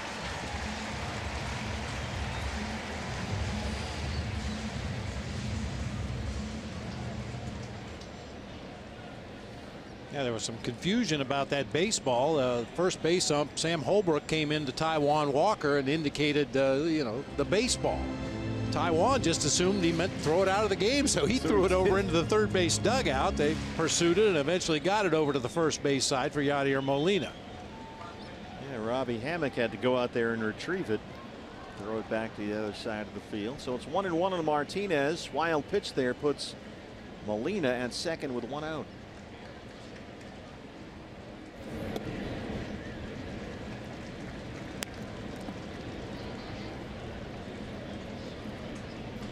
Whatever happened to the first Jose Martinez after that ball? Did he ever I don't know. do anything?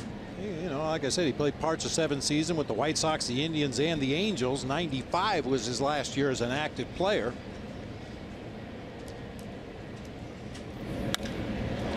Fly ball, deep right field corner. J.D. Martinez will watch it go. Jose Martinez, a 2-run homer, and we're tied at 2.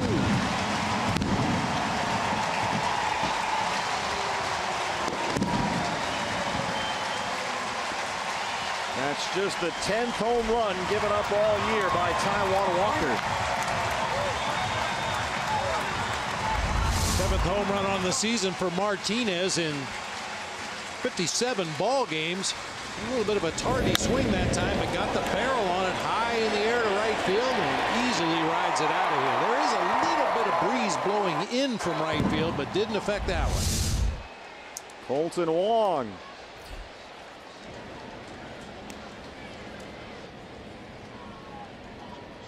So we're all tied now. This is where those Diamondback opportunities earlier make you look back and go, oh, they've stranded 7. Diamondbacks, who gave up just 2 runs total in the first 3 games of this series. Gave up 2 runs there on the Martinez homer as Walker gets his 7th strikeout. And Randall Grichuk is the hitter.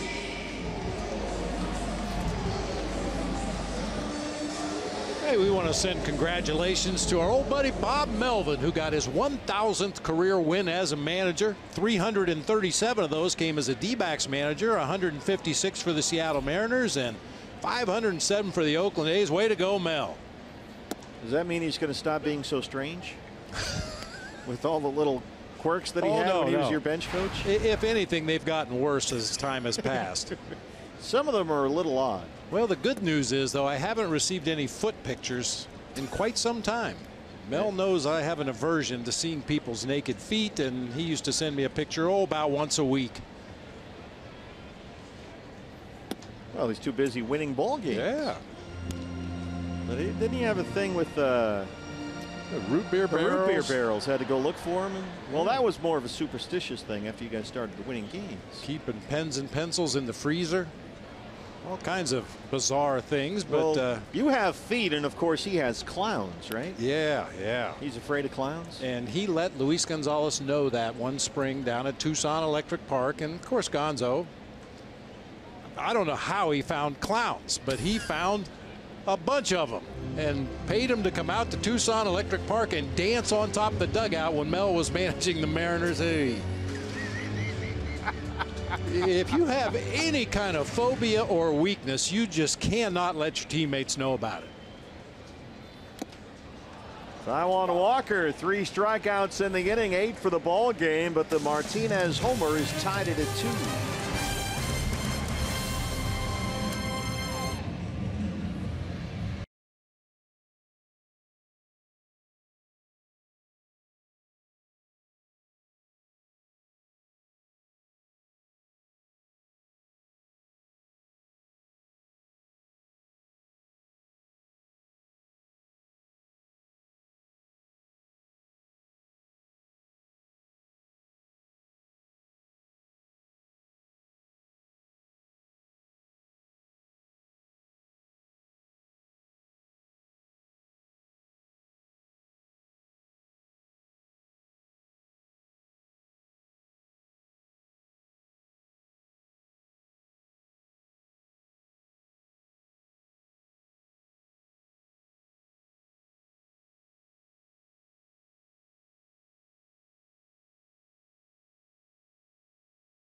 Diamondbacks 1 game ahead of the Rockies for that first National League wild card spot. Colorado will play a split doubleheader today and tonight.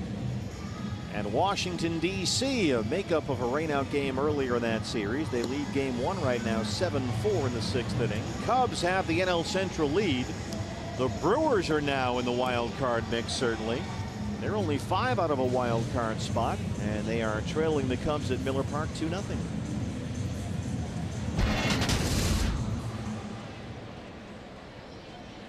Big crowd here and a gorgeous sunny Sunday in St. Louis. Not a cloud in the sky. Nice and comfortable. Not too hot, not too humid. Goldie leads off the 5th against Lance Lynn. U of A in the house. Lance Lynn has thrown 78 pitches in this ball game, 64 fastballs.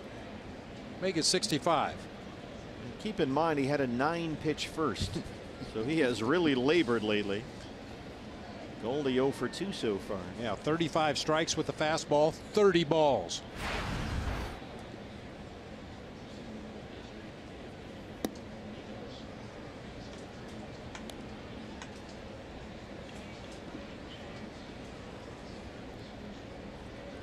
Big Lance Lynn out of Brownsburg, Indiana, pitched collegiately at Ole Miss. Cardinals got him with a first-round pick back in 08. He won 18 games in 2012. That was his first full season in the big leagues. Followed that with a couple of 15 and 10 years.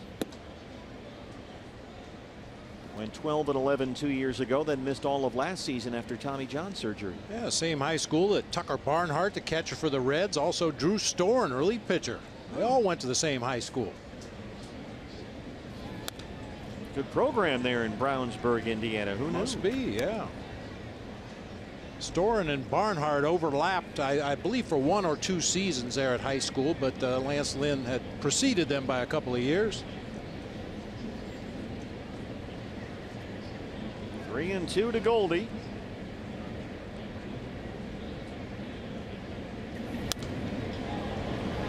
Popped it up and behind the screen and out of play.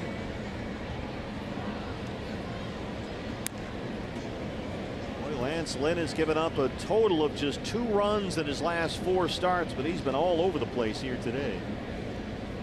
He has walked 5. He struck out only 2.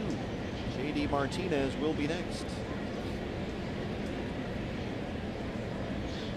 He walked 4 batters, Lance Lynn, in the 2nd inning.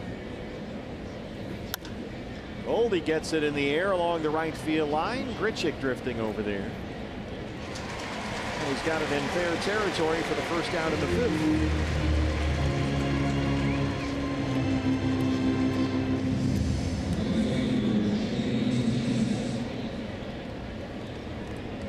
J.D. Martinez has walked and singled. He scored a run.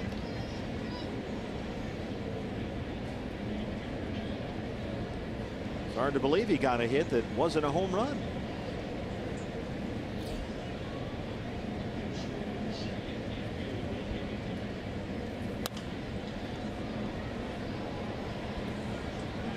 Lance Lynn messes around down there at the bottom of the strike zone. He may hit another one. He's a deadly low ball hitter. J.D. hit one to left center field in the 4th inning last night, 466 feet. His 21st of the year. And his 5th with the Diamondbacks. 5 homers in his first 8 games with the D-backs. 12 RBIs. J.D. drew that walk to start the 2nd inning, later came around to score, but in that at bat Lance Lynn kept trying to crowd him inside with fastballs. J.D., to his credit, got a couple good swings at pitches that stayed in the zone, took the ones that were out of the zone, and took the base on balls.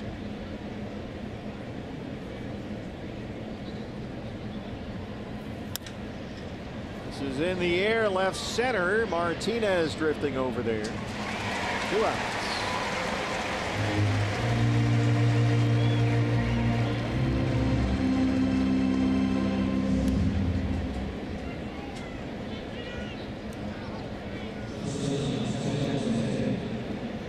Ketel Marte doubled and scored in that Diamondbacks second. Flying out his last time up.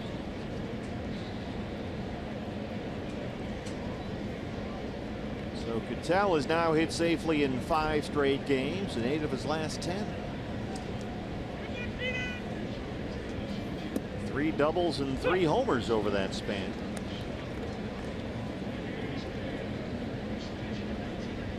Really like what they see from Ketel Marte at shortstop. It's easy to see why with the defense, the base running, the bat from both sides of the plate. He can hit for power. Only 23 years old. And it showed amazing patience for a young player at the major league level. Drew a couple of walks in the ball game last night. He was leading all of minor league baseball in hits at AAA Reno when he got called up.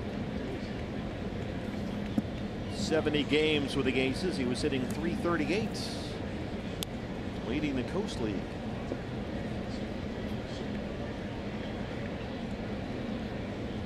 But he's no newbie. He had more than 700 major league plate appearances with Seattle the previous 2 years. He was in the big leagues 2 years ago at 21.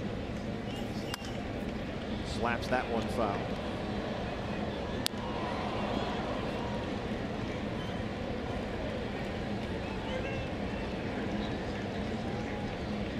Came over with Taijuan Walker and the Gene Segura deal from Seattle. Diamondbacks sent Mitch Haniger to the Mariners as part of that trade as well. Mitch Haniger just was hit in the face by a pitch the other day for the Mariners. Fortunately, he's okay. Yeah, Mitch Haniger has developed into quite the cult figure in Seattle. Went up there and was red hot in the lineup, getting base hits every day, running the bases, making defensive plays. And of course, Gene Segura is second in the American League in batting. Only Jose Altuve is in front of him. Segura hitting .323. So I guess you'd say both teams came out pretty well in that deal. Yeah, the Mariners are happy. They gave Segura a lot of money, a long-term deal. He's locked up now. Full count on Ketel Marte, 3-2. Popped it up, first base side. Carpenter's over there with Wall. Got it in foul ground. Lynn has retired 5 in a row. It's tied at 2 in St. Louis.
Take a look at our Geico this day in Major League Baseball history.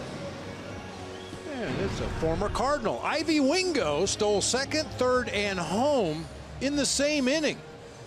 Cardinals 9-1 victory over Boston. He was a catcher. Gotta love it. Jeez. I wonder how that one made it through. I like the name too, Ivy Wingo. Had a 17-year career. He stole 87 bases in 17 years, but had 3 in 1 inning. This day in catcher's history brought to you by Brown Friendly. There's Lance Lynn, the pitcher who's tried batting left-handed this month. It's not going well. Struck out his first time up.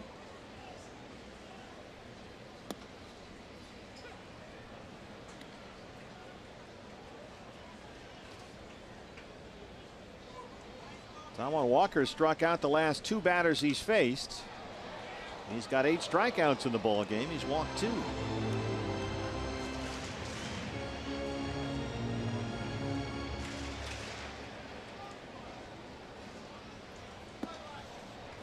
Now make it 9 strikeouts for Taijuan. That's 3 in a row. 9 strikeouts in the game. 4 of those have come to the 2 guys at the bottom of the Cardinals batting order. Grichuk has punched out twice, and now Lance Lynn twice. That's what you're supposed to do with those guys. It's nice. He's not messing around. Taijuan's high for the season, by the way, is 11 strikeouts. That was against the Padres at Chase Field back in April. Carpenter has struck out and walked.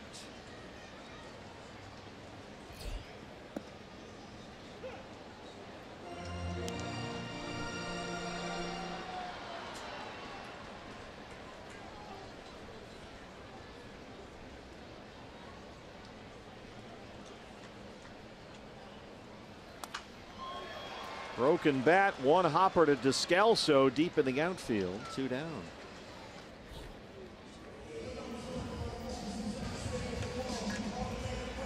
And not as easy a play as it appeared right there. Daniel DESCALSO in the pull shift playing out in shallow right field. Goldie took a step toward the ball. Watch how Goldie has to turn and just sprint back to the bag as hard as he can. Daniel DESCALSO threw a change up to let Goldie get over there on the bag, but ultimately they get the out of Matt Carpenter. Long way to go that time for Goldie. Here's Bader, the center fielder, 0 for 2. You think people realize that there's as much running as there is when you're playing first base? You got to move around over there. Well, especially a guy like Goldie that plays as far off the line as he does on certain hitters in the opposing lineup. I mean, there are times he is halfway between first and second base when they have a pull shift on for a right-handed hitter. And that's a long way to run in a short period of time and find the base, turn and find the ball and make the play. He does it as good as anybody in the game. Yeah, we've talked about that when we play the Padres and Will Myers adjusting to playing first base for San Diego. He gets afraid to get too far away from that bag because he knows as soon as somebody hits the ball, he's got to run back there. But Goldie, as he learned from Lyle Overbay when he first came up with the Diamondbacks, has been able to scamper back there. That lets him play well off the line against some of these right-hand hitters.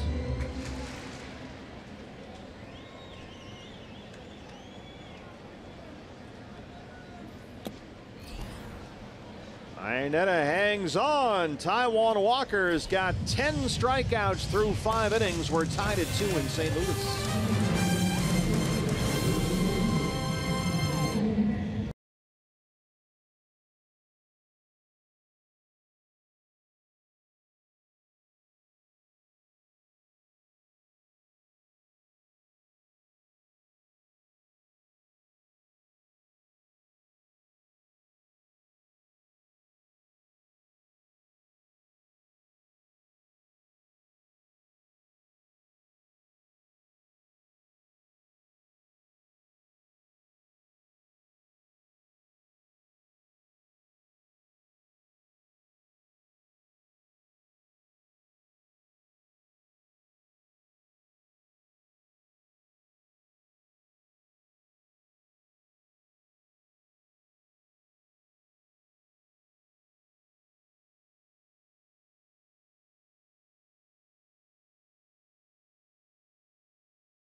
the third guy we've seen wearing a Cub jersey here in St. Louis. Well, I guess they live in Southern Illinois and can't get tickets to Wrigley Field, so they wear their Cubby gear here in baseball heaven. Well, we'll be there starting Tuesday. What's next brought to you by CenturyLink. The pitching matchups here. Corbin and Lester start us off. Night games Tuesday and Wednesday. 4:30 Diamondback Live pregame show on Fox Sports Arizona. 5:05 first pitch Tuesday, Wednesday. Then a day game on Thursday. For Cincinnati, the catcher leads off the 6th against Lance Lynn. Diamondbacks aren't sure yet what they're going to do with Saturday's start in San Francisco after that Cubs series because of the Robbie Ray situation. Everybody will move up a day. They've got the off day tomorrow, so they can maneuver some things around. Taijuan Walker is going to start Friday. But Saturday is a question mark right now. They're not sure who's going to take that start. It might be somebody in the organization already. Maybe Anthony Bonda. You never know. But they've got some flexibility. They got to get through the trade deadline first. And then after tomorrow, they'll figure out who will start Saturday in San Francisco. But Corbin, Godley, Greinke, Tuesday, Wednesday, Thursday in Chicago. Walker on Friday in San Francisco.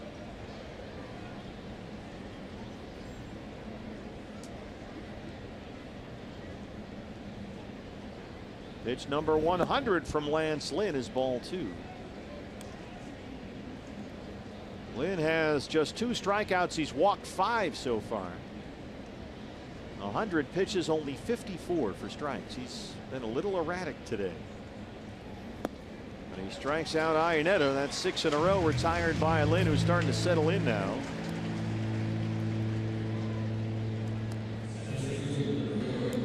There's Blanco, who has walked and singled. Former Cardinals superstar Albert Pujols with a 2-homer game today in Toronto, giving him 56 career multi-homer games, 8th on the all-time list. Moved past Ken Griffey Jr. and Jimmy Fox today. You always see some Pujols jerseys here in St. Louis.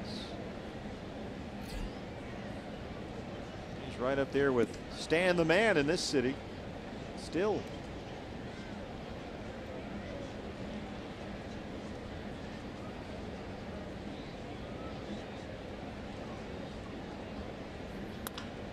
Blanco rolls one to first. Carpenter takes it himself.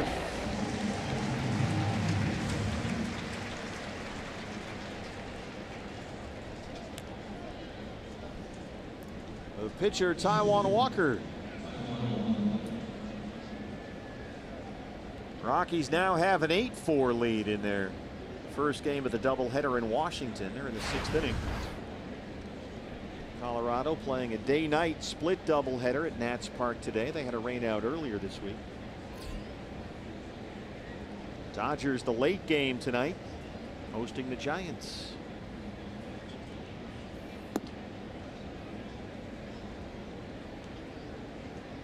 Diamondbacks, since they had that wild 2nd inning when Lance Lynn walked 4, Ketel Marte had a double. Since then, they've had only 2 hits.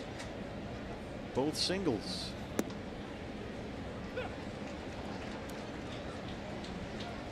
D-backs so far have stranded 7 base runners. Cardinals have left 3.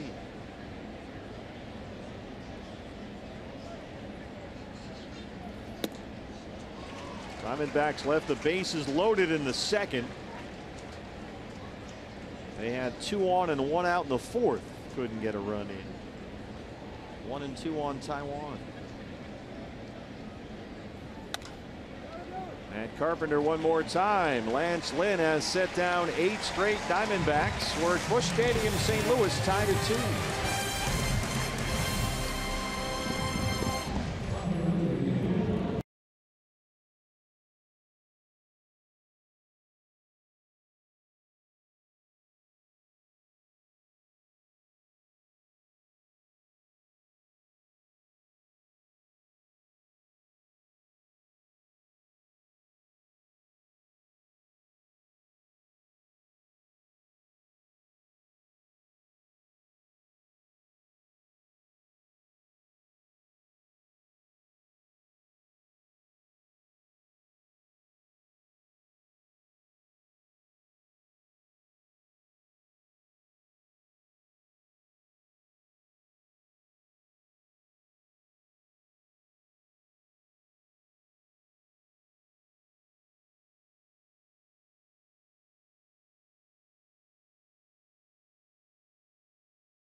Set to head into August. It's going to be a big month here on Fox Sports Arizona for D-backs baseball. Some pretty hot competition is coming in. Cubs, Giants, Dodgers, Astros, Twins, all postseason contenders. The Mets as well. You can catch all the action from all these series and more on Fox Sports Arizona. Also all the games streaming live on Fox Sports Go. BB, it should be a very competitive and hot month of August. Absolutely, and we're counting on the D-backs fans to come out there because we know the Cubs, the Giants, the Dodgers, and the Mets travel extremely well. To use a NCAA football term, a lot of fans will be at Chase Field representing those teams. We need you fans to come out there and shout them down. dbacks.com/tickets as Taijuan Walker takes the mound. He'll face the Cardinals shortstop Paul DeJong to lead off the bottom of the 6th inning. Taijuan has struck out 4 of the last 5 batters he's faced. He's got 10 strikeouts in the ball game. He's walked only 2. Taijuan's career high is 11 strikeouts. He's done that 6 times. The last time was back in April against the Padres. That's going to get out of play, and it's 0-2.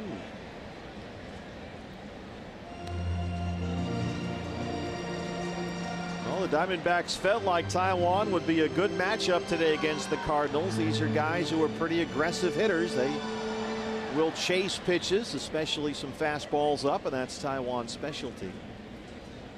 2 walks, 10 strikeouts. Missed inside, and it's 1-2.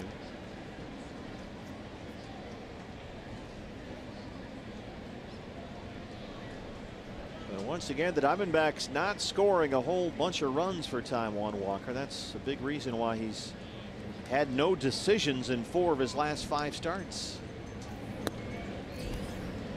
And in those 4 no decisions, Taijuan has given up a total of only 7 earned runs. So he's really pitched well, just not a whole lot to show for it.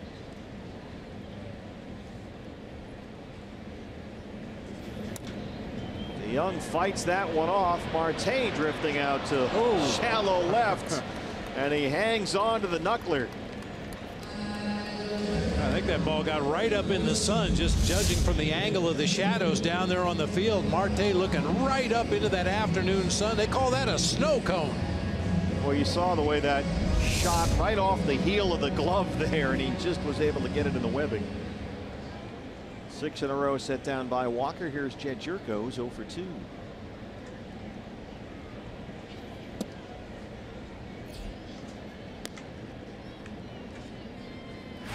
Jerko has grounded out, struck out.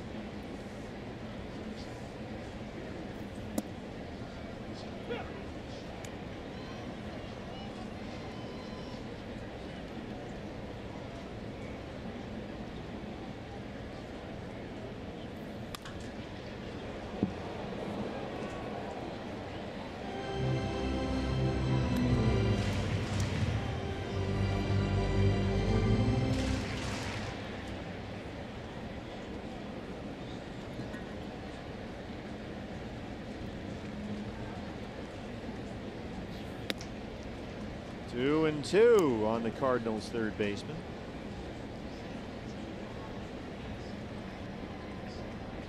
Jerko 3 hits shy of 500 for his career.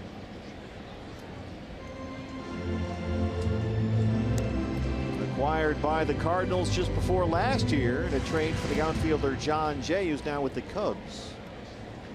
Jerko 3 seasons in San Diego. Full count 3-2.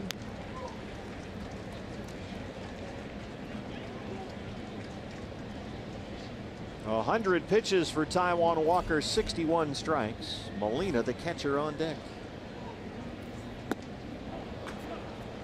He didn't go, says Sam Holbrook, the 3rd walk issued today by Taijuan.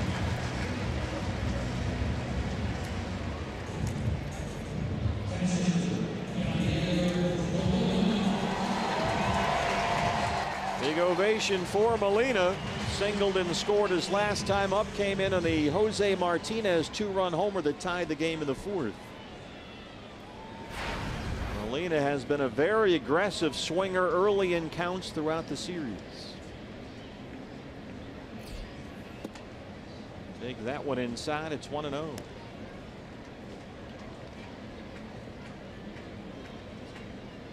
Molina's single in the fourth, his only hit in the series. He's 1 for 9.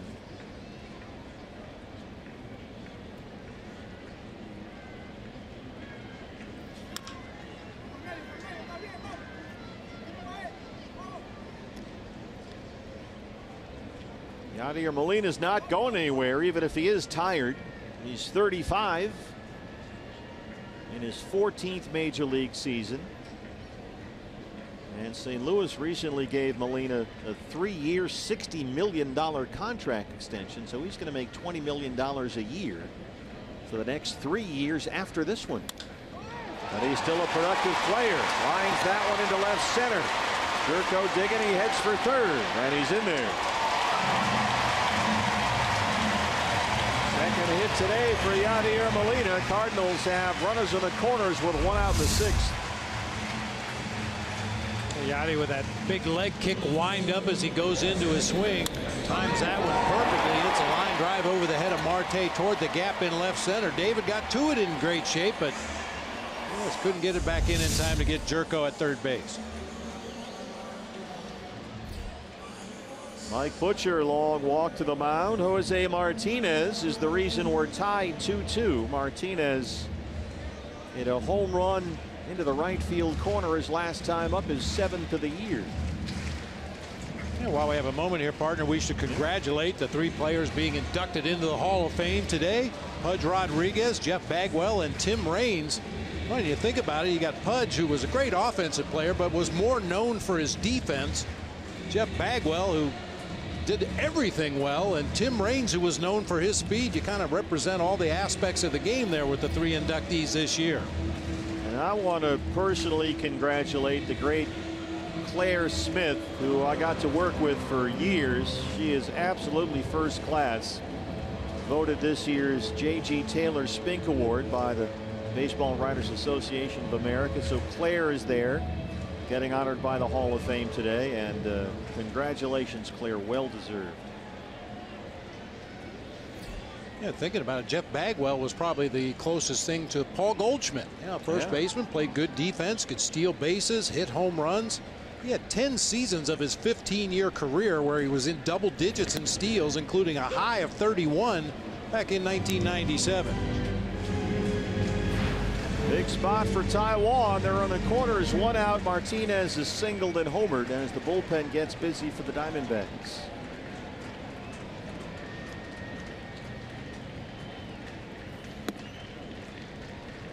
Fastball missed. It's a ball and a strike. Jed Jerko's at third. Yadier Molina's at first.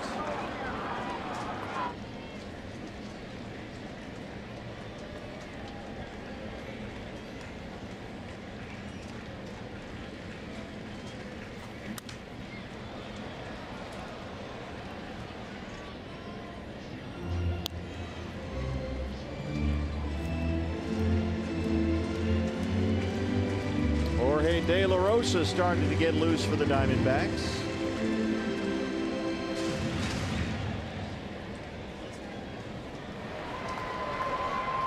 Taiwan at 107 pitches trying to get through this 6th inning. The 1-2 to Martinez. Fly ball deep right field. JD backs up shy of the warning track. Jerko's at third, and here he comes. RBI for Martinez. He's knocked in all 3 Cardinal runs.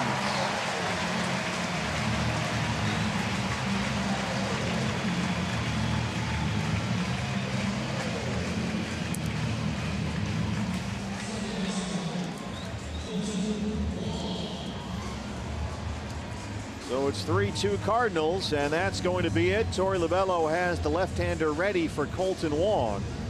Taijuan Walker pitched a heck of a ball game, deserves a lot better fate. He walked 3, struck out 10, 1 shy of a career high.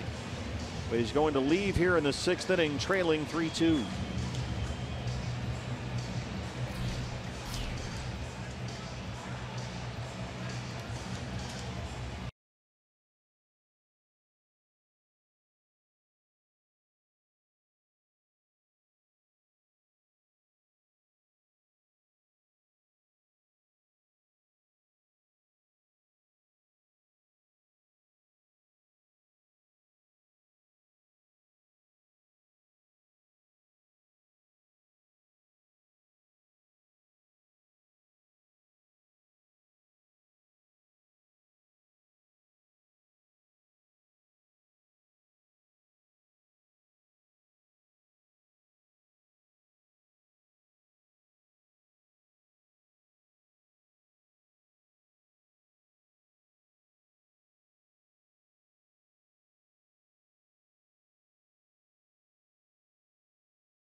buy a break these days, it seems.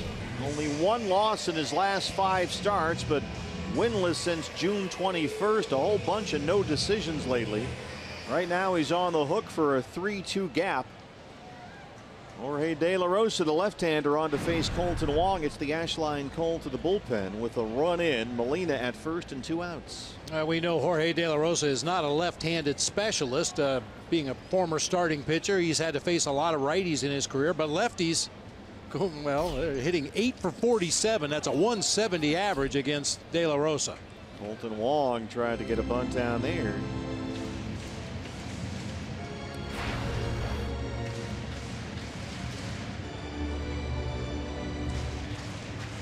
We mentioned it before game 1 of this series that Tommy Pham, the #1 stolen base guy for the Cardinals with 13, actually 14 on the season now, and #2 on the Cardinals is at first base right now. Yadier Molina with 7. He's been caught 4 times. It's a pretty small sample size, but Kolten Wong has defended himself pretty well against left-hand pitching this year. 10 for 35. That's a 286 average. And he tries to dunk this one into left center, and it drops in.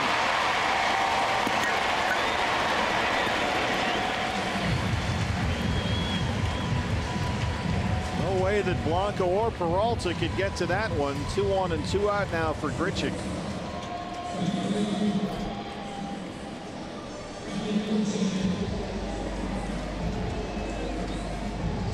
Grichuk has struck out twice against Taijuan Walker.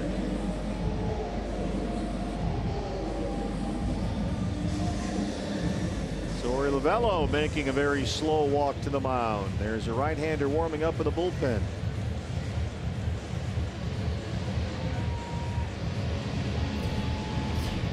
We'll take another break. Back after this, Jake Barrett on his way in.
Had a 2-0 lead. They trail it down 3-2. Third pitcher of this bottom of the 6th on for the D-backs. It's the right-hander Jake Barrett.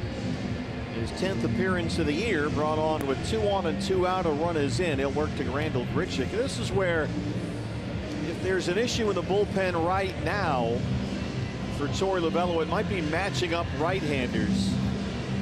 J.J. Hoover's in the minors. Ruby De La Rosa isn't totally ready to go yet, where you can depend on him, say, back-to-back days, 3 days in a row, whatever. That you got to be careful with Ruby about working him too much coming off the injury. So right now, before you get to Bradley and Rodney, 8th and 9th, right-hand matchup, they might be able to use a guy after all here with the trade deadline coming up tomorrow. You know, and this pitching change, I think, is precipitated by the fact that Randall Grichuk had all kinds of issues with Taijuan Walker's velocity in this game.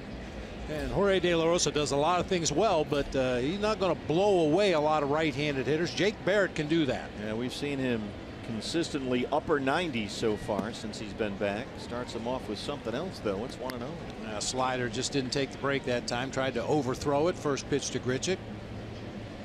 Yadier Molina's at second and Colton Wong at first. 2 outs here in the 6th.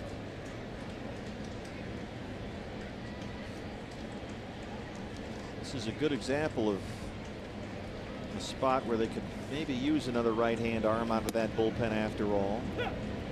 I mean, Bradley has a defined role in the 8th inning. Obviously, that Fernando Rodney is the closer. But you've got lefties De La Rosa, McFarland, and Chafin, so they're a smidge left-hand heavy back there. Bracho is up with Robbie Ray on the DL, so that's the spot where they are looking for a consistent right-hander they could use on back-to-back days or even 3 days in a row if need be. You can't really do that with Ruby De La Rosa right now.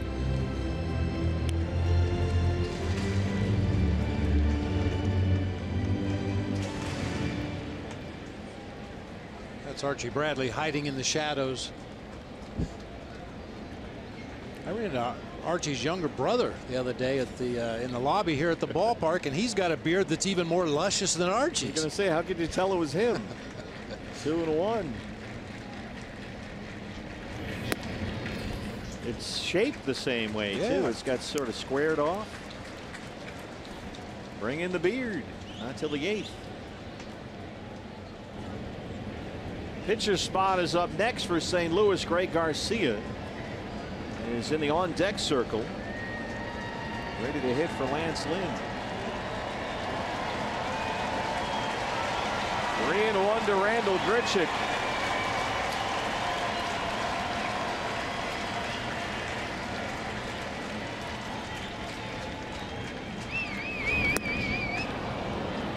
Took something off, went back to that slider. 3-2. Yeah, I thought it would be the Jake Barrett velocity that overmatched Randall Grichuk, but so far he's thrown a lot of sliders in this at bat.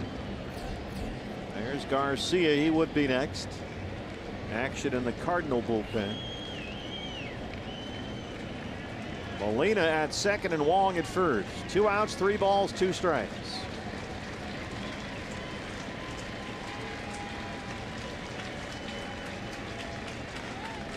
Runners on the move. Foul tip. Iannetta hangs on. Barrett comes in and gets the strikeout, but the Cardinals take a 3-2 lead.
Cardinals 3-2, set for the 7th inning here at Busch Stadium. Fans, a reminder, Coyotes night coming up Friday, September 8th at Chase Field. Get the special event ticket package that includes a lower level baseline reserve ticket And a Coyotes baseball for only $25, a special event ticket package. Available online right now, dbacks.com/coyotes. Third appearance of this series for the left-hander Tyler Lyons, who threw only 8 pitches in the ball game last night. He got the final 2 outs of the 8th inning.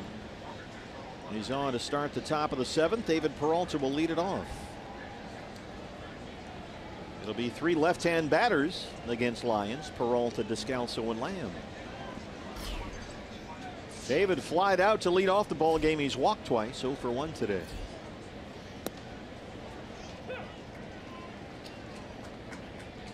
Peralta 1 for 14 in the series.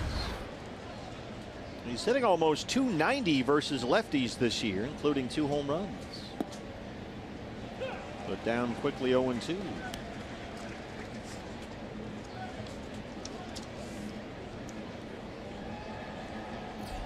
Descalso, who came on for the injured Chris Owings in the 2nd inning, will be next.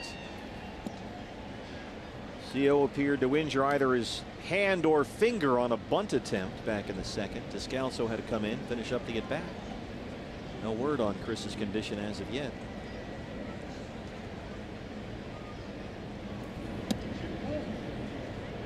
Trying to sneak that one through the front door, but missed. It's 2-2.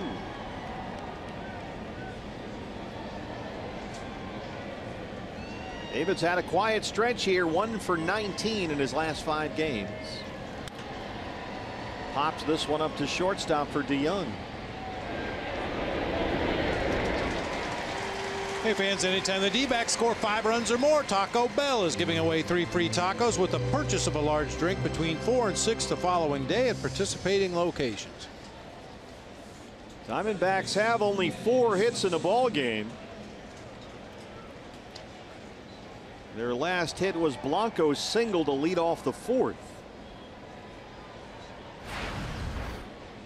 They've had 9 straight batters retired. Here is Descalso, who came on for the injured Owings mid at bat and worked a bases loaded walk for an RBI.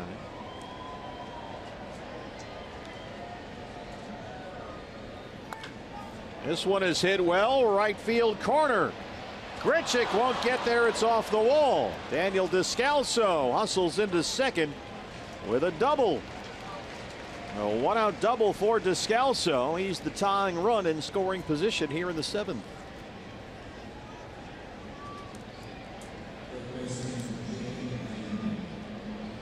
Randall Grichuk, who runs really well out there in right field, looked like he got leather on that ball, but just couldn't catch it. It appeared to bounce off his glove, or glance off his glove rather, as he got out there on the warning track, just off the webbing.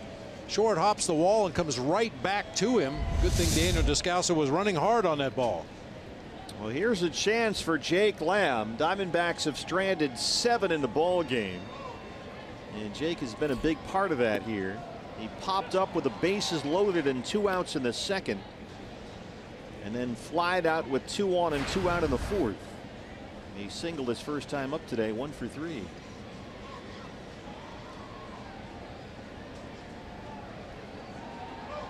Jake hitting just about 130 versus left-hand pitchers this year.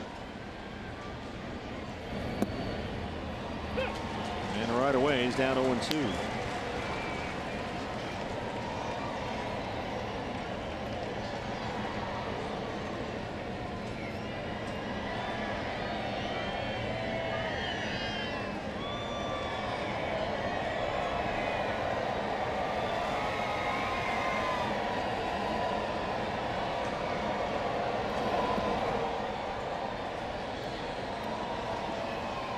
Diamondbacks are going to face 2 very good left-hand pitchers in the Cubs series at Wrigley Field. John Lester starts on Tuesday, and Jose Quintana starts Thursday afternoon. So Torey Lovullo is going to have to come up with some wrinkle for this offense, which has struggled this year against left-hand pitching. As Lamb looks at strike 3.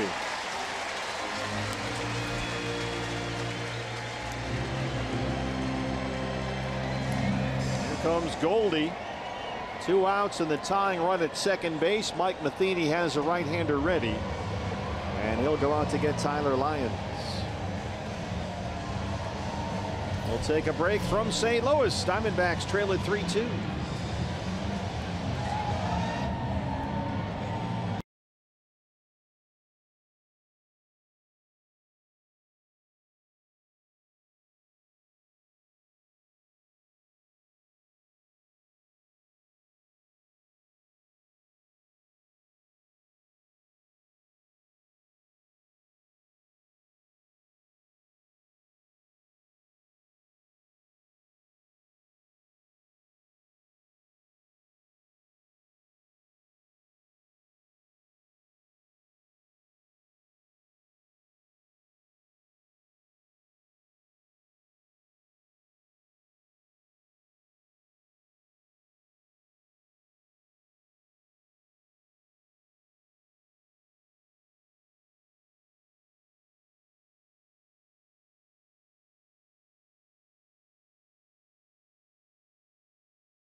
TV. It's every night, every device. You can watch every out-of-market regular season game live and get a free subscription to At Bat Premium, the #1 app for live baseball. Blackout and other restrictions apply. Visit MLB.tv. They'll have all the details there for you. Diamondbacks need some two-out magic from Goldie here. Matt Bowman, the right-hander, is on. 52 appearances. No one in baseball has appeared in more games than Matt Bowman, who has stranded 15 of the last 16 runners he's inherited. He's got the tying run at second in Daniel Descalso with 2 outs, and here's Goldie, who's 0 for 3.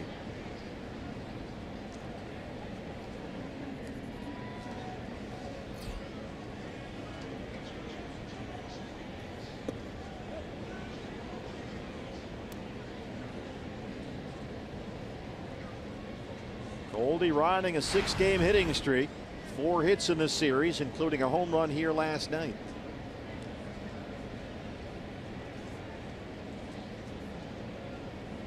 Trying to get Descalso home after his 1-out double.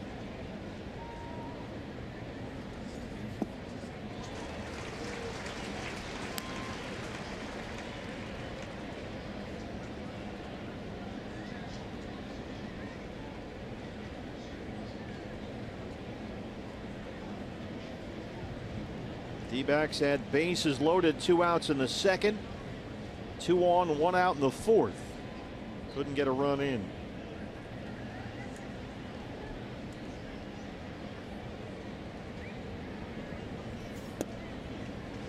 One and 2.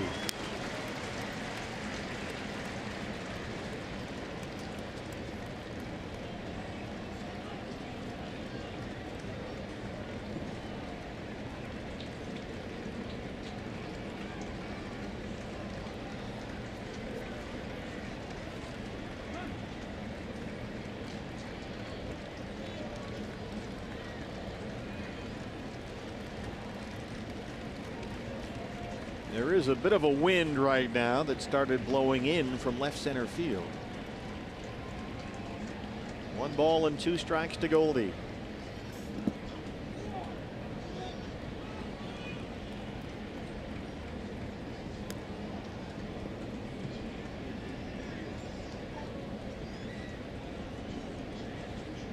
Here's a look at the flags out there in left center. Ballpark Village right across the street.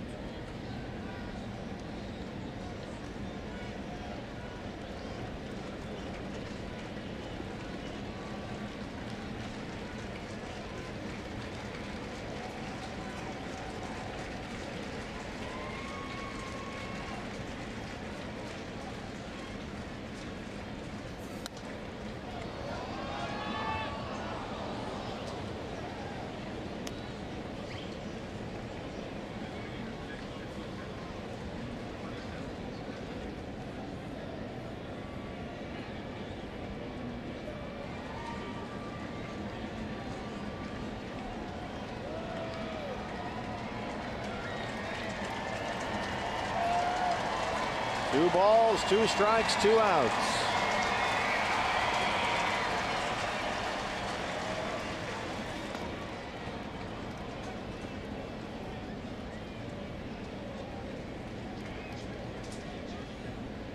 Here's a Molina mound visit.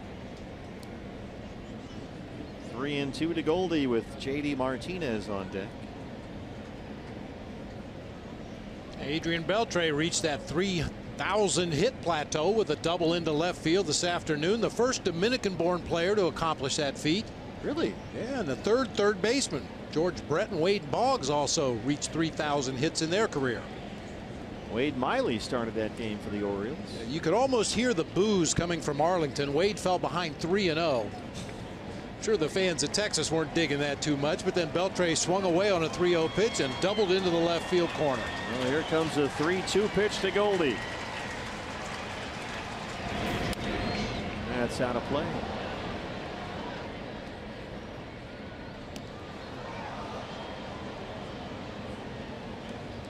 Now for Goldie, this is an 8-pitch at bat right now. Will be 9 after the next delivery. He went from 1 in his first at bat when he grounded into a fielder's choice. Saw 4 pitches in his second at bat, 7 in his third plate appearance, and now really extending Matt Bowman here this time.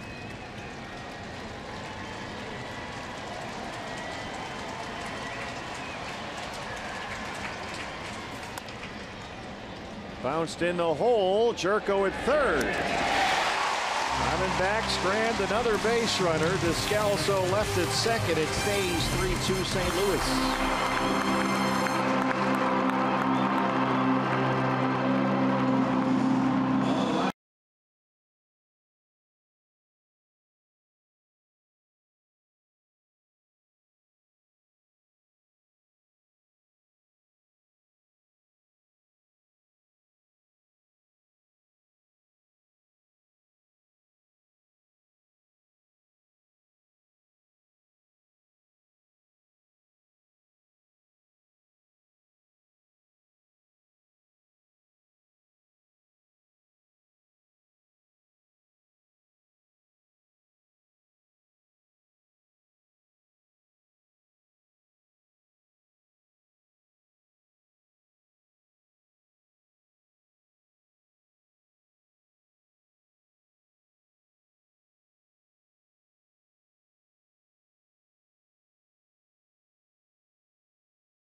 The whole thing.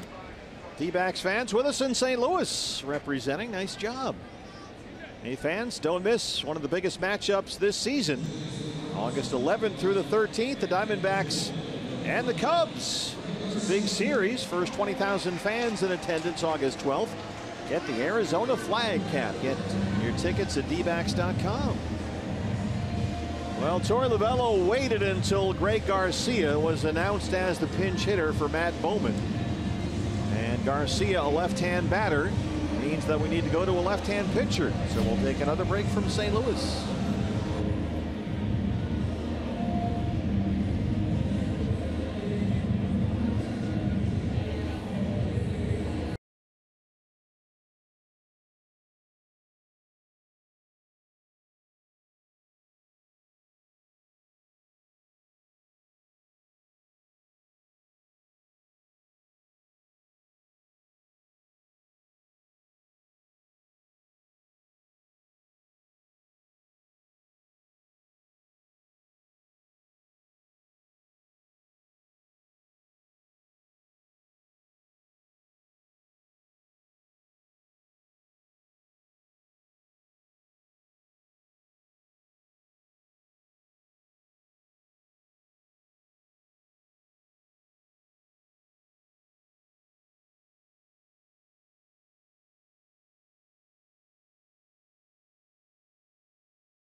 Greg Garcia, although he's been recalled now after being announced as the hitter, and Tommy Pham is in the on-deck circle for the Cardinals. Here's the numbers on Andrew Chafin, the ash line call to the bullpen. He's been outstanding this year, 2.25 ERA. So Matheny's going to burn Garcia here. Torey Lovullo waited until Garcia was announced as the pinch hitter for Bowman. That's when Torey Lovullo went to the bullpen to bring in Chafin. Now Matheny counters with Tommy Pham. 309 and 14 homers.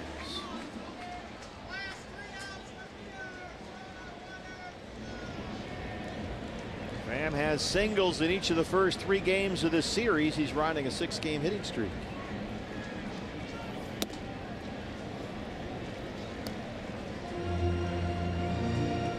You know, for both managers, that's one of those situations where you know there's going to be a pinch hitter for that pitcher spot.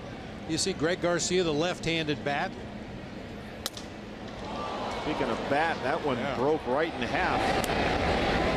And, you know, I'm sure Torey was well aware of the fact that Mike Matheny would probably pull back Garcia if he went to Andrew Chafin. It's just a question of which matchup do you like better? Do you like Barrett on the left-handed hitting Garcia, or do you like Chafin on the right-handed hitting Tommy Pham, or any other right-handed bat off the bench? And in this case, Torey decided he wanted Andrew Chafin to go after the right-handed pinch hitter. Well, we mentioned how Torey's a little hamstrung right now, matching up right-hand batters with right-hand pitchers, because Ruby De La Rosa, coming off the injury, is there, but you can't use him back-to-back days, 3 days in a row, all that. You got to be careful with Ruby. So in a sense, they're a man down with right-handed pitchers, and Chafin is probably the best bet among the lefties against right-hand batters. And we just saw why. Here's Carpenter. Walked in the 30s, 0 for 2.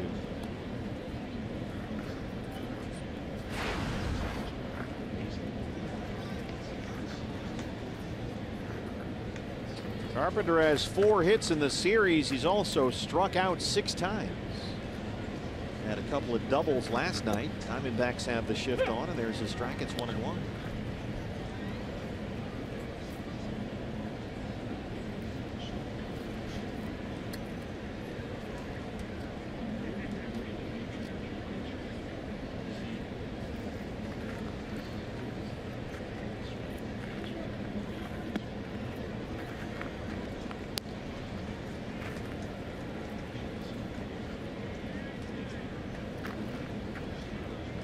That little exchange we saw there with the pinch hitter leading off the inning and the pitching change after he'd been announced, that's something I think MLB is going to try to address. As far as the pace of game initiative, got to be a better way to do it. You got a suggestion box idea? No. But, you know, we see it happen a lot over the course of the summer. You send up a pinch hitter, and then the manager goes out to the mound to bring in another relief pitcher, and then the other manager sends up another pinch hitter. Well, in order to affect change, you'd have to find out who the hitter is going to be by the time the inning ends immediately, right? The previous shortly thereafter, yeah. So if you could, you would have the pinch hitter announced before the pitcher begins his warm-up tosses, so you could bring in another guy during a commercial break. Well, this is how we, what do you call it, to workshop these ideas? Spitball. Spitball. 3-2 on Carpenter. That one stays fair and gets by Goldie. It's up the right field line. Carpenter jogs into second with his 25th double.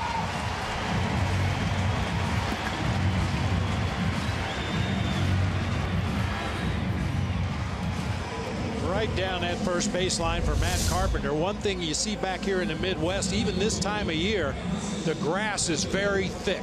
That ball got by Goldie down the right field line and just died out there in that thick outfield grass. We'll see the same thing at Wrigley Field coming up that 3-game series there. Harrison Bader 0 for 3.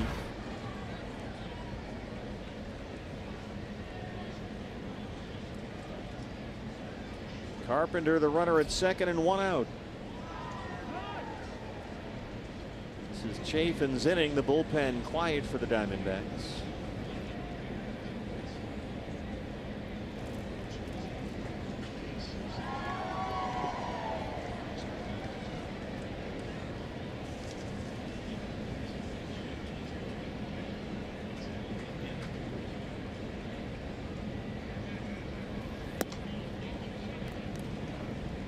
Bader has 2 hits in this series, both singles in Friday's game. He's struck out 6 times.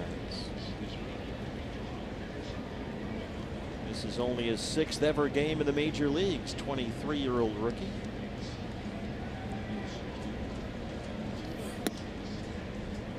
That fastball's a strike, and it's 1-1.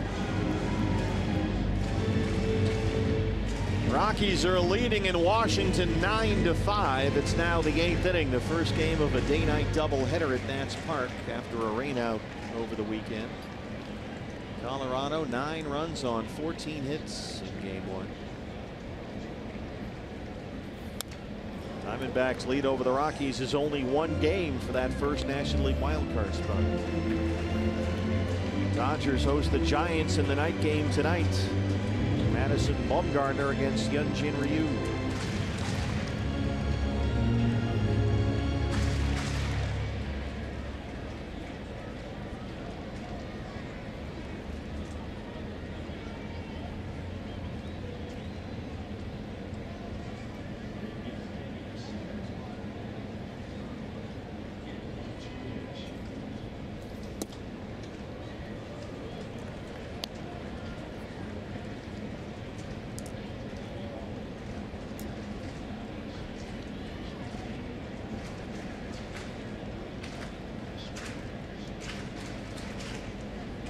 That bat twirl again from Harrison Bader. And we're told he does not lack for confidence. Got a little showmanship in his approach there.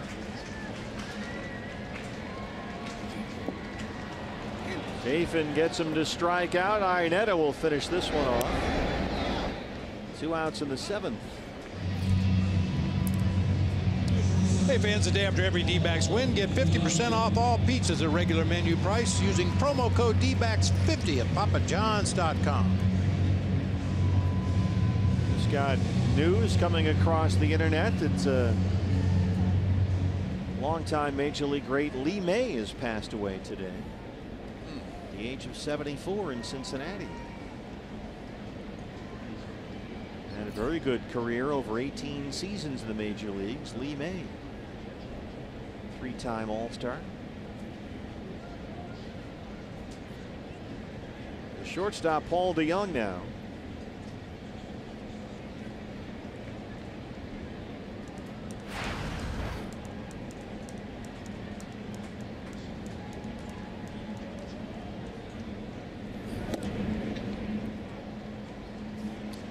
Diamondbacks in the top of the 8th inning will have J.D. Martinez, Ketel Marte, Chris Iannetta due up 5, 6, and 7.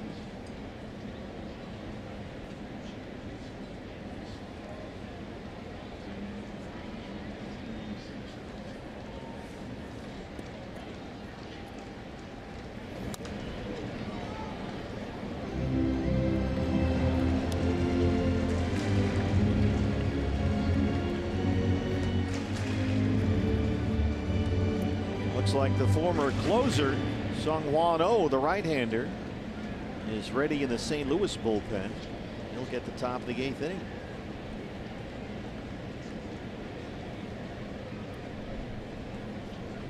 One and one on Paul DeYoung.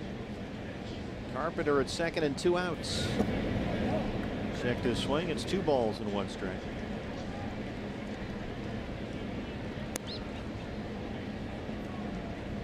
Young drove in the Cardinals' only run last night, an RBI single in the first.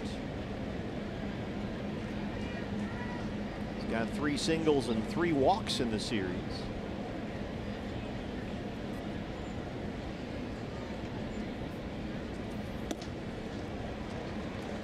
Chafin's fallen behind 3-1 with Jerko on deck.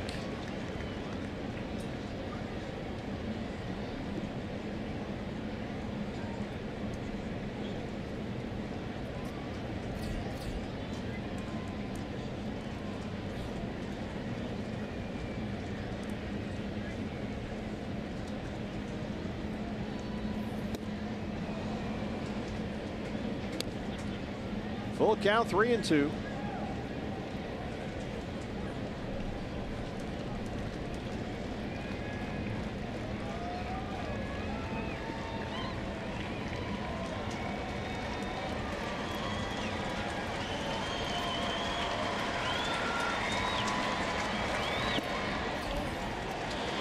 another walk by Paul DeYoung.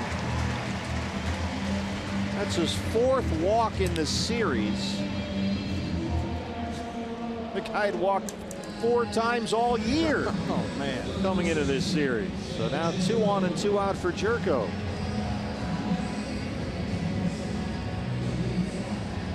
And again, this is where Torrey's short a right-hander back there. You've got Bracho and Ruby.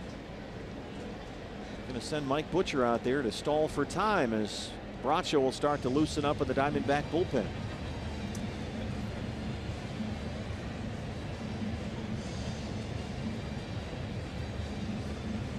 I'll make that Ruby De La Rosa.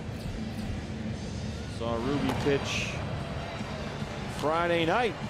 22 pitches in 2/3 of an inning.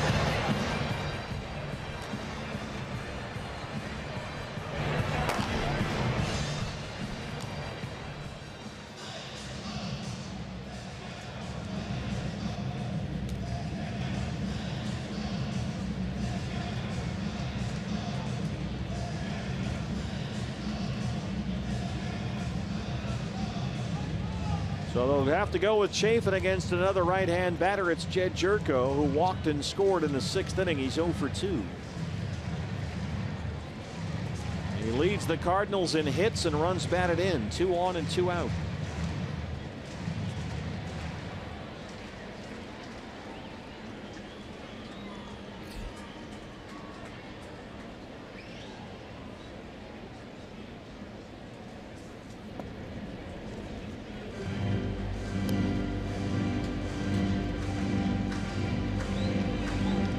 Jerko hits about 40 points higher against left-handed pitching, although most of his home runs have come against right-handed pitching.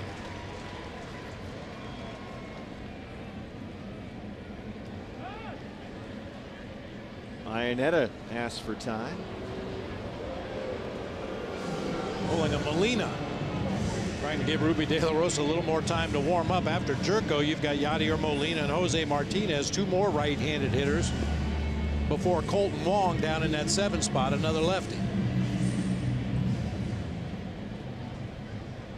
Well, Torrey feels like Chafin is his best bet among the lefties to get a right-hand batter out.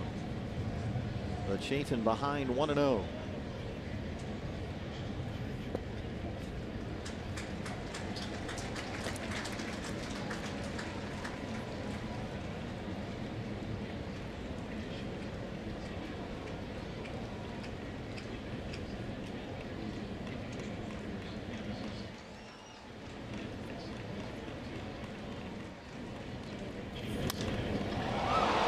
Fly ball, deep center field. Blanco fighting the sun. And Chafin gets the job done. Strands 2. He keeps it a 3-2 Diamondback deficit.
looking for some late magic here in the series finale at Busch Stadium. Fans, mark your calendars. Upcoming giveaways at Chase Field.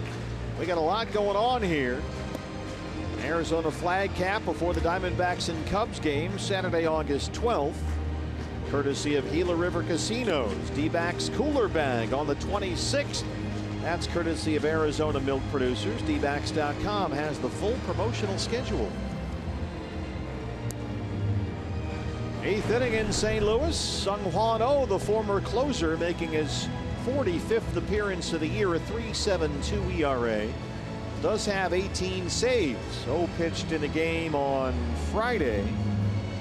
He worked a scoreless 7th inning, did give up a couple of singles. Tommy Pham remains in the game. He takes over for Harrison Bader in center field. So Pham will bat in the 9th spot, pitcher spot, now 2nd in the Cardinals order. J.D. Martinez, who has walked and singled, leads off the 8th.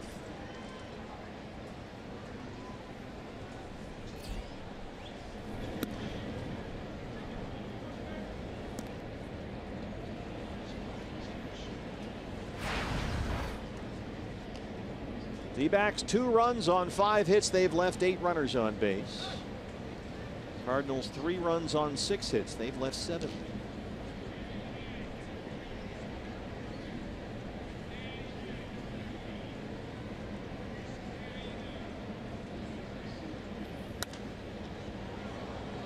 One and one on JD.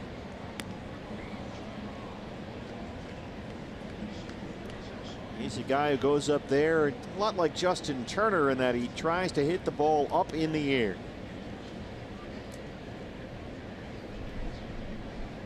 That's his game. That's what he's trying to do, and he'll continue to do that while he's here with the Diamondbacks, he says. Just try and get it up in the air. The way he hits it, it goes. Yeah, he takes a pretty violent rip. I mean, he gets that bat through the hitting zone as quick as any power hitter in the game.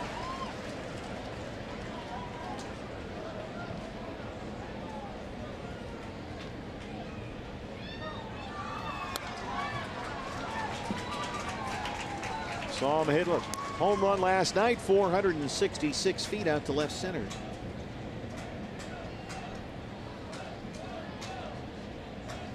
And the grand slam here Thursday night.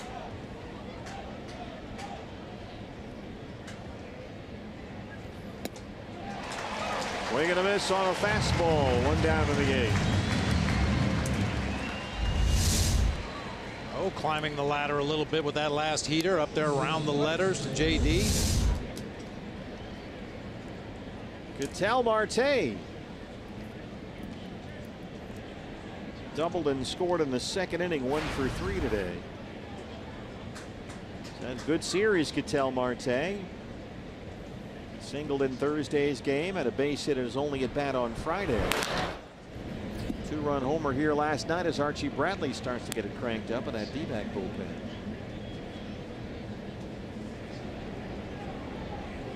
Archie hasn't pitched since Thursday's series opener here. Marte shows bunt. That draws Jerko in from 3rd. It's 1-1.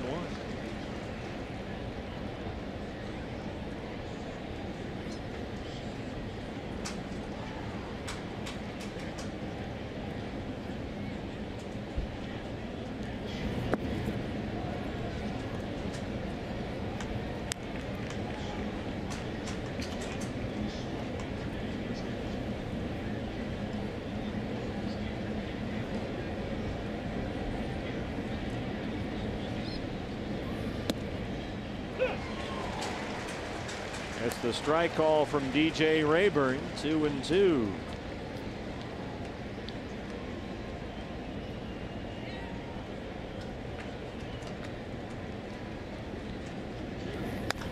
Marte, a shot foul in front of Dave McKay at first.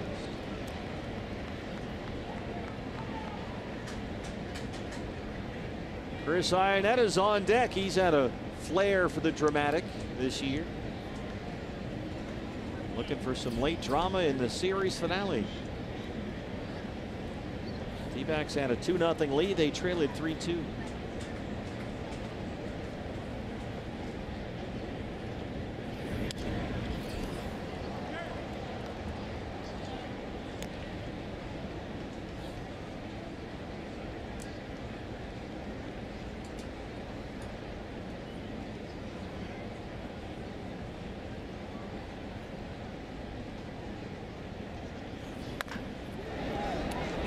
Carpenter smothers that one at first, and gets over there. Tremendous play by the Cardinal first baseman. That's the second out in the 8th. Well, Chris Iannetta, 8 home runs this year. 6 of them have either tied the game or given the Diamondbacks the lead, which started in Milwaukee when the Diamondbacks were down to their last man in the 9th inning. Iannetta tied the game. He continued in Pittsburgh later in the year. Chris Iannetta has been the man in these spots. They're down a run here in the 8th. Bases empty and 2 outs. And for Ketel Marte, the buzzard luck continues. He has hit the ball hard right at people. Line drives at the second baseman. Line drives at the right fielder. That time, first baseman Matt Carpenter with a diving stop to take a base hit away. Marte should be hitting about 350 this year. Iannetta down 0-1. Drove in a run with a sac fly in the second.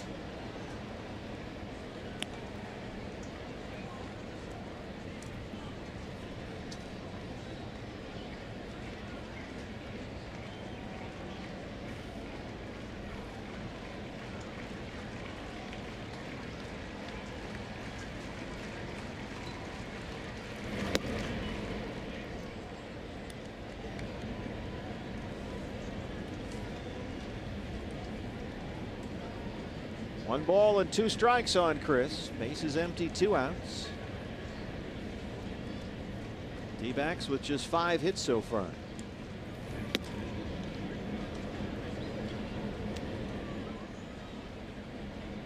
And they've had only 3 hits since the second inning. Martinez singled in the 3rd, Blanco in the 4th, Descalso doubled in the 7th. Chris has worked the count full 3-2. Gregor Blanco on deck.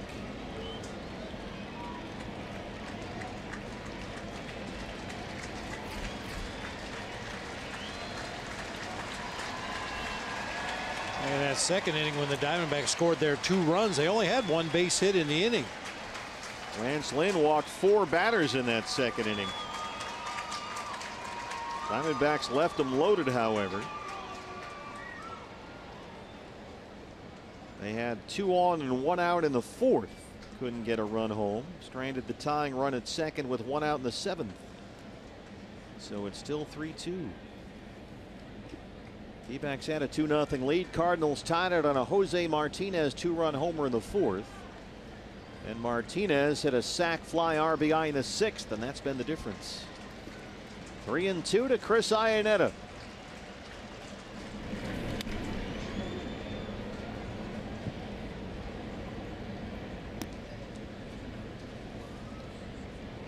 Taking a little inventory there. That ball got in on his hands just a little bit, pulled it foul down that third baseline. Probably felt some serious vibrations in his hands. Thought maybe he cracked the bat, but looks like it's good to go.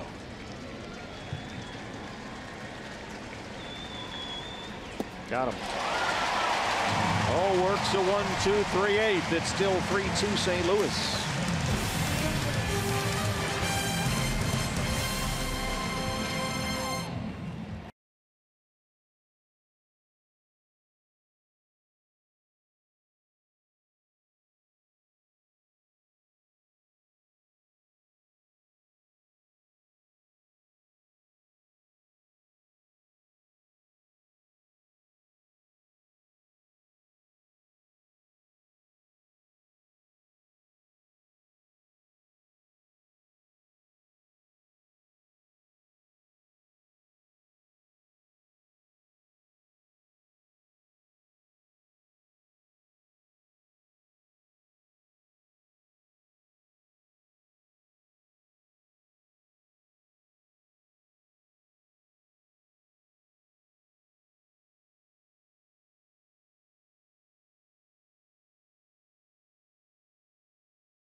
Summary, Diamondbacks had a 2-0 lead after 2 innings.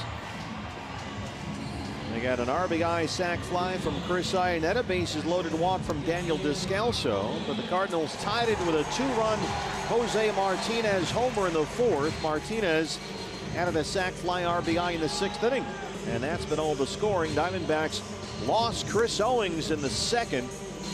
He squared a bunt, and the ball hit either his finger or hand. CO had to come out of the game. Descalso finished up the at-bat and actually drew the bases loaded walk. We don't have any news yet on Chris Owings' condition. And now here's Archie Bradley on to start the bottom of the 8th inning. The ash line called to the bullpen. Archie threw 16 pitches in the game here Thursday. Worked a 1-2-3-8. Yadier Molina, who has singled in his last 2 at-bats, leads it off for the Cardinals.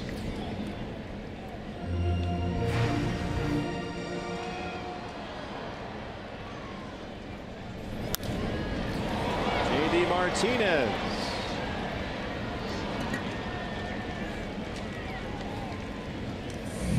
Hey, partner, my staff has been very busy today with the Cooperstown Hall of Fame induction going on, and we've talked about Tim Raines being inducted this year. 808 stolen bases in his career. He was caught 146 times. That's a success rate of 85%. Wow. First all-time in Major League Baseball history. He got into the last ballot, too. Yeah, now to put it into perspective, the all-time stolen base leader, Ricky Henderson, with 1406, was caught 335 times. In order for Ricky to equal an 85% success rate, he would have to come out of retirement, which he might do, and steal 448 bases without getting caught to get up to an 85% success rate. Those great Expo teams Whoa. started to get more and more represented at Cooperstown. Here's Martinez, who's knocked in all 3 Cardinal runs.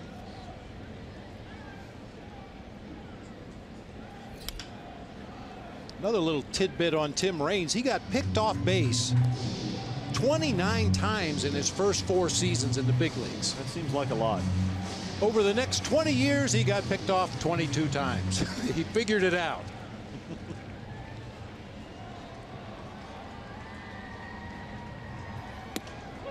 Called strike 3. Archie dots the fastball in there. Torey Lovullo likes to use the term standing on your pitches. Well, Archie certainly stood on that one. Just reach back for a little bit extra. Colton Wong saw a shot of Trevor Rosenthal down there. He's starting to get it cranked up in the Cardinal bullpen. Diamondbacks in the 9th will have Blanco the pitcher spot and Peralta due up 8-9-1. Archie Bradley in and out of the glove that time. He recovers nicely and throws him out. So we head to the 9th. Diamondbacks need a run.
He was the hero for the game Friday for St. Louis when he came on in an absolute mess in the 8th inning. And he worked the 9th, faced 6 batters, retired all of them, 4 strikeouts. Yeah, he was pretty good game 1 of this series. Actually, game 2 of the series. We talked about it at the time. The Cardinals kind of searching down there for somebody to take the reins of that closer's role and run with it. Rosenthal, the most likely candidate to do so. He got 6 outs on 20 pitches, punched out 4. That was his 5th save of the year after taking over the closer's role from O. Just worked a 1-2-3 8th inning. And now Gregor Blanco will lead off the Diamondback 9th, trailing 3-2. Pitcher spot is behind Blanco, and A.J. Pollock is out in the on-deck circle.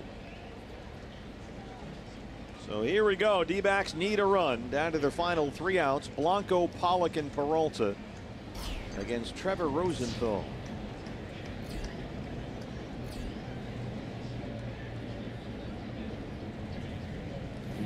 Really would help if Blanco could get aboard. He's walked and singled so far today. Didn't like that call by DJ Rayburn.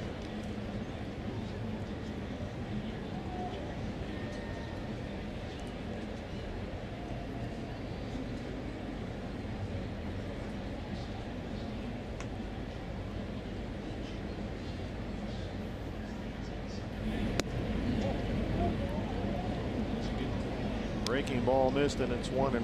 Torey Lovullo's 2 best or favorite left-hand hitting options would be Ketel Marte, a switch hitter, or Daniel Descalso, but both those guys already in the game. Could go with Herman, but it's Pollock on deck. Blanco down 1-2. Chris has been struggling as of late. AJ had a scheduled day off.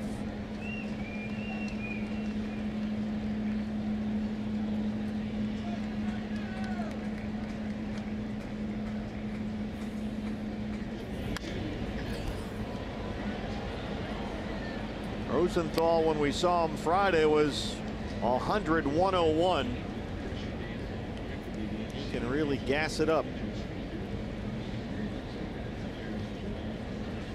Well, they certainly don't expect Gregor Blanco to pull the ball against Trevor Rosenthal. Jose Martinez out there in left field, standing just paces off the foul line. Ooh, just missed. It's 2-2. Look how far over toward the line Jose Martinez is in left field. Almost in the seats. Tommy Pham in center is shaded over toward left center field. Grichuk well off the line in right. Took something off and struck him out.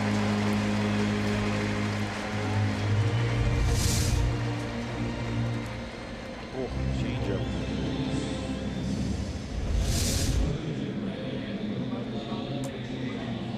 A.J. Pollock will hit for Archie Bradley.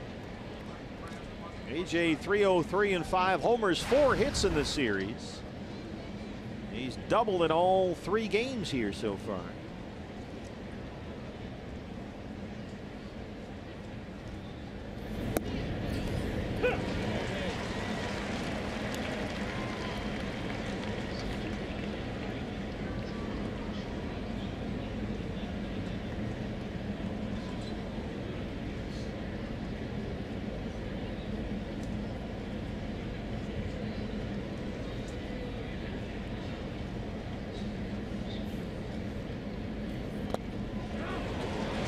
Check his swing, and it's 0-2.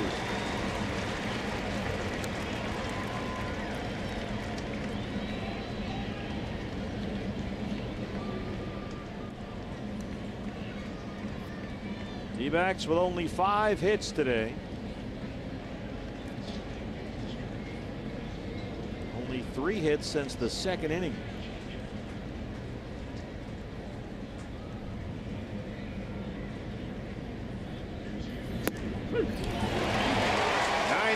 Brings up Pollock, 2 down. Boy, a lot of Diamondback, and AJ's just been ejected. I was just going to say a lot of looks and gripes from Diamondback hitters, and here we go again with DJ Rayburn, who was the same umpire who ejected Torey Lovullo a month ago when these two teams met at Chase Field. And once again, Rayburn's strike zone is an issue for the Diamondback hitters. And will continue to be so until he decides to retire, because it's the same stuff every year, the same guys every year. Man, I don't know if any of those pitches was in the strike zone to AJ. The last one in 98 was some cutting action just off the outside corner. So here we go. Last man standing is Peralta. He has walked twice today, 0 for 2.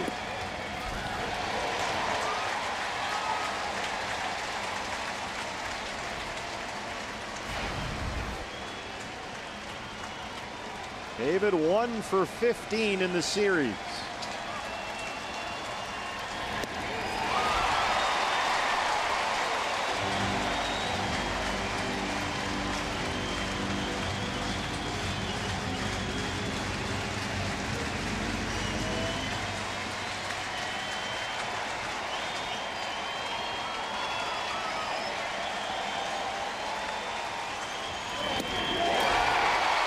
Rosenthal comes in and strikes out the side to lock down the 3-2 St. Louis win.